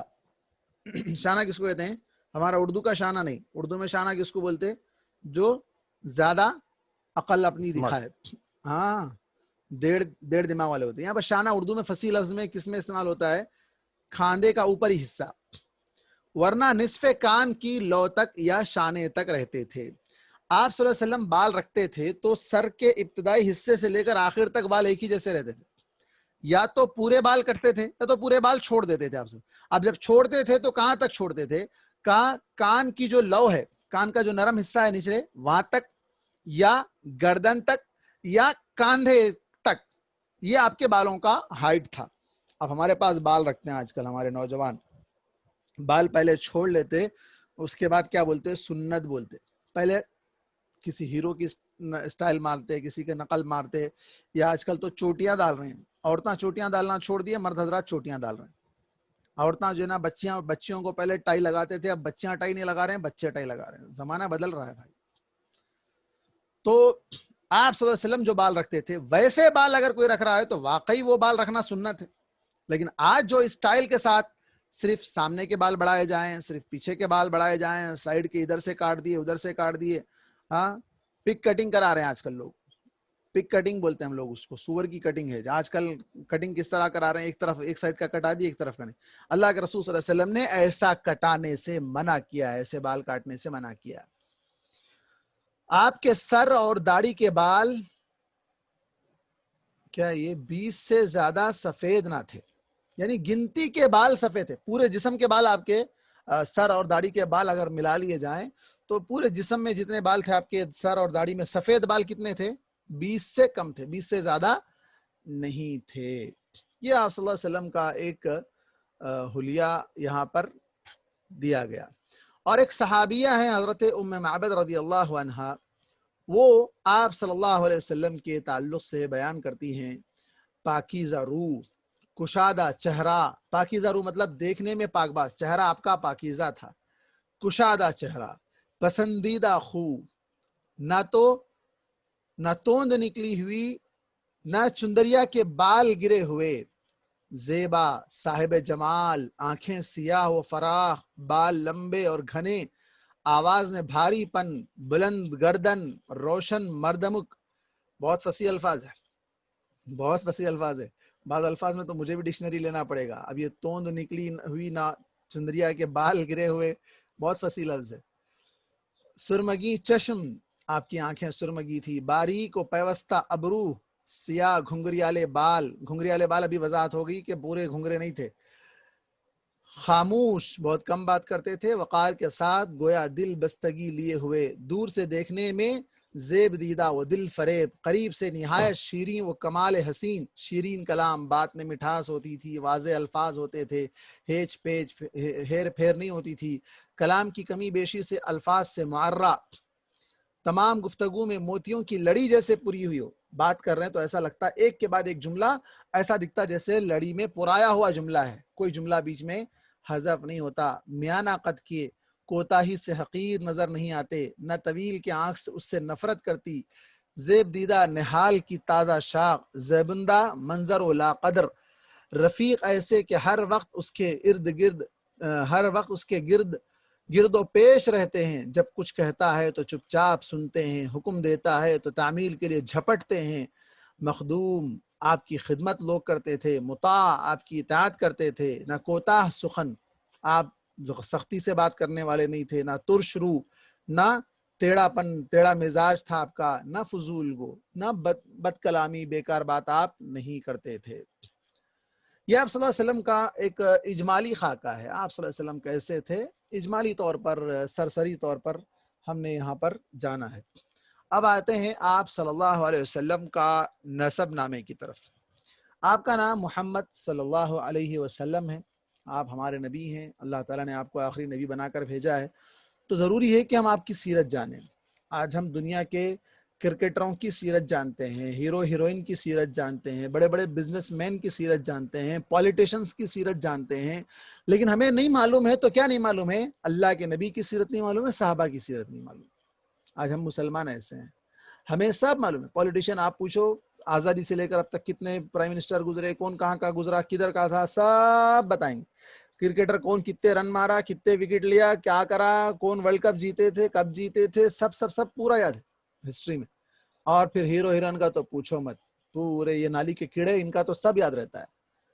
اب اگر بات کی جائے اللہ کے نبی صلی اللہ علیہ وسلم کی، جن کی اتباع ہم کو کرنا ہے، جن کی اقتداء ہم کو کرنا ہے، جن کے ساتھ ہمیں جنت میں جانا ہے، جن کے ہاتھ سے ہمیں حوض کوثر کا پانی پینا ہے، ان کی سیرت نہیں معلوم، تو پھر کل قیامت کے دن جب اللہ کے نبی صلی اللہ علیہ وسلم کے بارے میں سوال ہوگا، بلکہ قبر میں ہی سوال ہوگا، قبر میں 4 سوال ہوں گے، اکثر لوگ 3 پوچھتے ہیں نا، 3 بولتے ہیں، چوتھا بھی ایک سوال ہوگا، تیسرا سوال کو تھوڑا مزید وضاحت کے ساتھ، چوتھا ایک سوال تو خیر الگ ہوگا، چوتھا سوال وہ یہ ہوگا کہ آپ کو یہ کیسے معلوم ہوا، لیکن ایک سوال اللہ کے نبی سے بارے میں پوچھا جائے گا، تمہارے نبی کون ہے؟ ہاں لا ادری، مجھے نہیں معلوم، میں نہیں جانتا۔ ایسا وہ لوگ کہیں گے جو ان لوگوں کی اتباع کریں گے۔ تو جو اللہ کے نبی کو جانتا ہے وہ پہچان لے۔ اب ایک اور روایت ملتی ہے کہ اللہ کے نبی صلی اللہ علیہ وسلم کی تصویر دکھائی جائے گی قبر میں۔ قبر میں کیسے دکھائی جائے گی؟ آج یہ چیز سمجھنا مشکل نہیں ہے، 1400 سال پہلے لوگ سمجھ گئے تھے، ایمان لائے تھے، نہ سمجھے بھی تو ایمان لائے تھے، لیکن آج ہم سمجھ کے بھی ایمان نہیں لاتے ان چیزوں پر۔ آج ہمارے پاس ٹیکنالوجی کا دور ہے، کوئی چیز کہیں بھی ہم اس کو جو نا تصویر جو دکھا سکتے ہیں، اور کیا کہتے ہیں اس کو، پروجیکٹر ہے، پروجیکٹر کے ذریعے سے آپ دیوار پر کسی چیز کو جو ہے اس کا فوکس کر کے دکھا سکتے ہیں۔ کئی ایسی چیزیں آج آ گئی ہے۔ تو اللہ کے نبی صلی اللہ علیہ وسلم کو قبر میں دکھایا جائے گا، وہاں دکھاتے ہوئے پوچھا جائے گا یہ کون ہے، تصویر دکھا کر پوچھا جائے گا یہ کون ہے۔ تو آدمی کو اللہ کے نبی کی تصویر معلوم، ابھی ہم نے جان لیا آپ صلی اللہ علیہ وسلم کے بال کیسے تھے، آپ کا چہرہ کیسا تھا، آپ کا قد کیا تھا، آپ کی ہائٹ کیا تھی، آپ کے دانت کیسے تھے، آپ کے داڑھی کے بال کیسے تھے، آپ کا رنگ کیسا تھا، ہاں سب ہم نے جان لیا۔ تو اب ہم کو سمجھنے میں آسانی ہوگی، ایک نقشہ ہمارے سامنے آ جائے گا، جب دیکھیں گے ارے ہاں ہم یہ پڑھے تھے، ہم یہ سنے تھے، ہم کو پتہ چل جائے گا۔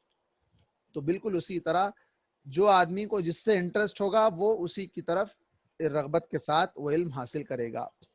اب ہم اللہ کے نبی صلی اللہ علیہ وسلم کی سیرت کو اس لیے پڑھتے ہیں، ایک تو آپ صلی اللہ علیہ وسلم کا تعارف مکمل طور پر ہمارے سامنے آ جائے، دوسرا یہ کہ آپ صلی اللہ علیہ وسلم کی زندگی میں کئی طرح کے مشکلات، کئی طرح کے مسائل گزرے، ان تمام مسائل میں آپ صلی اللہ علیہ وسلم بحیثیت نبی اور ایک انسان، کامل انسان ہونے کے ناطے آپ نے کیسے زندگی گزاری تھی، اور ہم کو آپ صلی اللہ علیہ وسلم کی زندگی کو اسوہ بنانے کے لیے اسوہ بنایا گیا، اس کو اپنانے کا حکم دیا گیا، تو ہم کیسے اسوہ مانیں گے؟ جب ہم دیکھیں گے، پڑھیں گے تو پتہ چلے گا۔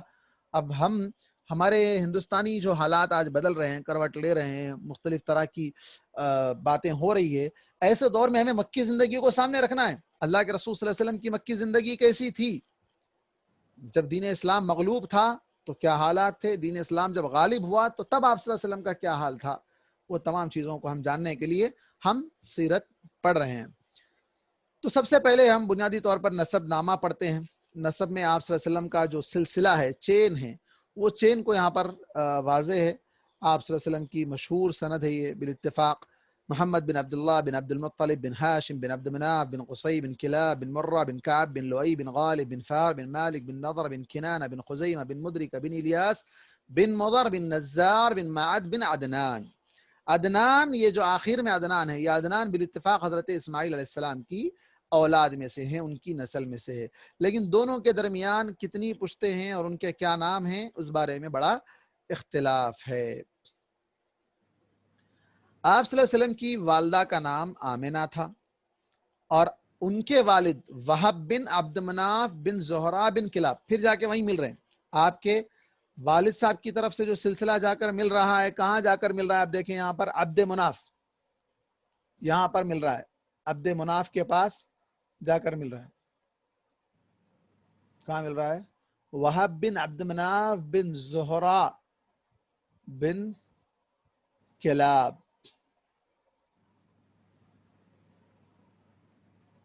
بن کلاب، یہ وہی کلاب ہیں جو والد کی طرف سے بھی آپ کے نسب نامے میں آتے ہیں. یہ کلاب بن مرہ جو ہے والد کی طرف سے بھی آ رہے ہیں اور والدہ کی طرف سے بھی آ رہے ہیں، یعنی پر دادا اور اوپر کے دادا جو بھی ہو سکتے ہیں وہ دادا بھی ہو رہے ہیں ایک طرف سے، نانا بھی ہو رہے ہیں. اور دونوں کا نسل جا کر کہاں مل رہے ہیں؟ دونوں کا نسب نامہ عدنان سے مل رہا ہے، اور عدنان اسماعیل علیہ السلام کی اولاد سے، اسماعیل علیہ السلام ابراہیم علیہ السلام کی اولاد میں سے. کہا جاتا ہے کہ ان کا اصل نام عروہ یا حکیم تھا. کلاب ان کا نام کیوں پڑ گیا؟ کلب کتے کو کہتے ہیں، عربی میں کلب کتے کو کہتے ہیں، تو ان کا نام کلاب کیوں پڑ گیا؟ ان کا اصل نام تو عروہ تھا یا حکیم تھا، لیکن بعد میں وہ کتوں کے ذریعے بکثرت شکار کھیلا کرتے تھے، کتوں کو لے جاتے تھے اور شکار کرواتے تھے، اس لیے کلاب کے نام سے مشہور ہو گئے. عربی میں کلاب کتوں کو کہتے ہیں. قبیلہ: آپ صلی اللہ علیہ وسلم قبیلہ قریش سے تعلق رکھتے تھے، جو پورے عرب میں سب سے معزز قبیلہ تھا. قریش دراصل فہر بن مالک یا نضر بن کنانہ کا لقب تھا. قریش کس کا نام تھا؟ فہر بن مالک، جو اوپر گزرا ہے فہر بن مالک، یا نضر بن کنانہ کا لقب تھا. بعد میں اسی کی اولاد اس نسبت سے مشہور ہو گئی. یوں تو اس قبیلے کو ہر دور میں سیادت حاصل رہی. سیادت سے مطلب پولیٹیکل، ان کا عزت. پاور تھا، پولیٹیکل پاور تھا. لیکن قصی کو ایک منفرد مقام حاصل ہوا. اس کا نام زید تھا، اور وہ بچپن میں یتیم ہو کر والدہ کے ساتھ ملک شام کے قریب قبیلہ عذرا میں جا بسا اور وہیں پلا بڑا بھی تھا. لیکن جوان ہو کر مکہ آ گیا اور کچھ دنوں کے بعد خانہ کعبہ کا متولی بن گیا. یہ قبیلہ قریش کا پہلا شخص تھا جو خانہ کعبہ کا متولی ہوا. قصی بن کلاب بن مرہ، جو بھی پڑھے ہم، قصی کے بارے میں بات ہو رہی ہے. قصی یہ قبیلہ قریش کا پہلا شخص تھا جو خانہ کعبہ کا متولی ہوا. متولی آج کے متولی کے جیسا نہیں، متولی جو ہے وہ متولی الگ ہوا کرتے تھے. متولی ہونے کا مطلب اسی کے ہاتھ میں خانہ کعبہ کی کنجی ہوتی تھی، وہ جس کے لیے اور جب چاہتا تھا کعبہ کا دروازہ کھولتا تھا. علاوہ ازیں قریش مکہ سے باہر آباد تھے، اس نے انہیں اندر لا کر آباد کیا. قصی نے ان کو مکے کے اندر لا کر آباد کیا. نیز اسی نے حاجیوں کے لیے میزبانی کا طریقہ بھی ایجاد کیا. حاجیوں کو، حاجی حج پہ آ رہے ہیں تو ان کو مہمان نوازی کی جائے. وہ حج کے دنوں میں بڑے پیمانے پر کھانے تیار کراتا اور چمڑے کے بڑے بڑے حوضوں میں کھجور، شہد یا کشمش سے میٹھا شربت بنواتا اور حاجیوں کو پیش کرتا تھا. چمڑے کے حوض، اب سیمنٹ تو رہی تھی بھائی وہ زمانے میں، مشکزہ. ہاں، آپ دیکھیں گے پچھلے زمانے میں گاڑیوں کے آگے باندھتے تھے، مشکزہ جسے کہتے ہیں، وہ پانی بہت ٹھنڈا رہتا تھا اس کے اندر. آج تو وہ لیدر کے آ رہے ہیں، یا لیدر کے بہت کم آ رہے ہیں، پلاسٹک کے آ رہے ہیں. تو لیدر کا اس زمانے میں ایسا بڑا بڑا حوض ہوتا تھا جس میں کھجور، شہد اور کشمش سے میٹھا شربت بنوا کر رکھ دیا جاتا تھا. کیا میٹھا ہوتا تھا اس کا اندازہ لگا سکتے ہیں آپ. کھجور بھی میٹھا، شہد بھی میٹھا، کشمش بھی میٹھا. اور حاجیوں کو پیش کرتا تھا. اس نے کعبہ کے شمال میں دار الندوہ، یہ کیا ہے اس کو یاد رکھنا، آگے یہ دار الندوہ بار بار آئے گا. دار الندوہ کے نام سے گھر بھی بنایا تھا.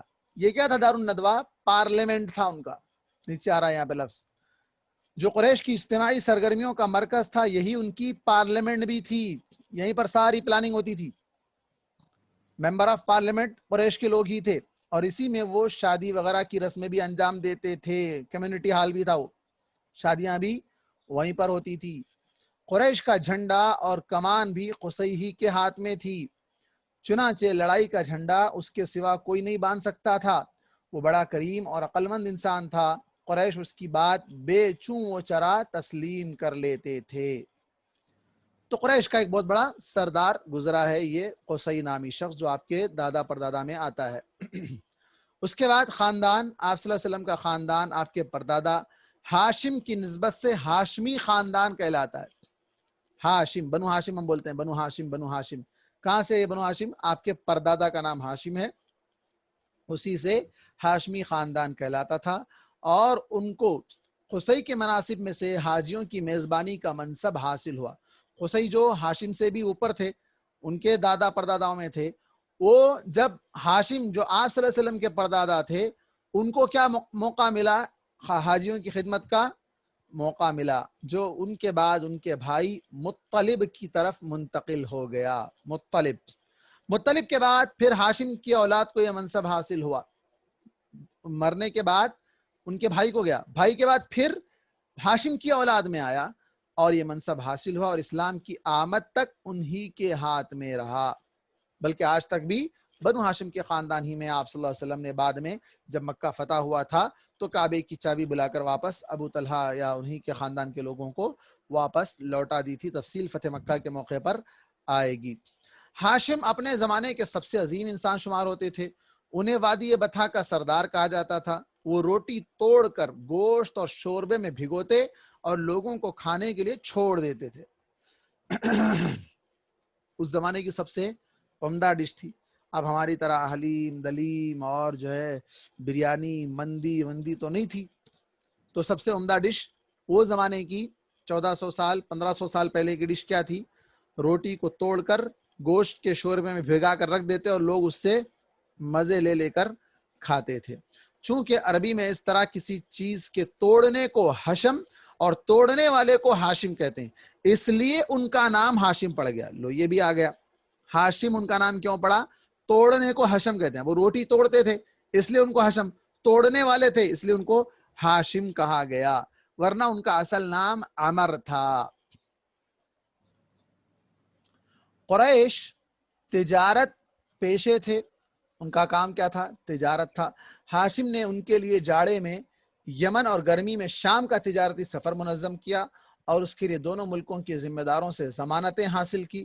اسی سفر کا ذکر قرآن مجید کی سورہ قریش میں اللہ تعالیٰ نے ایک بہت بڑے احسان کے طور پر کیا، لإلاف قریش ایلافہم رحلۃ الشتاء والصیف، رحلۃ الشتاء والصیف، سردی اور گرمی کے سفر کا اللہ تبارک و تعالیٰ نے تذکرہ کیا، اسی سفر کا تذکرہ ہے۔ ہاں یہاں تک رہنے دیں، وقت ہو رہا ہے 56 58 ہو رہے ہیں، تو کوئی سوال اگر ہے تو سوال کریں۔ پیج نمبر 25 تب ہو گیا ہے۔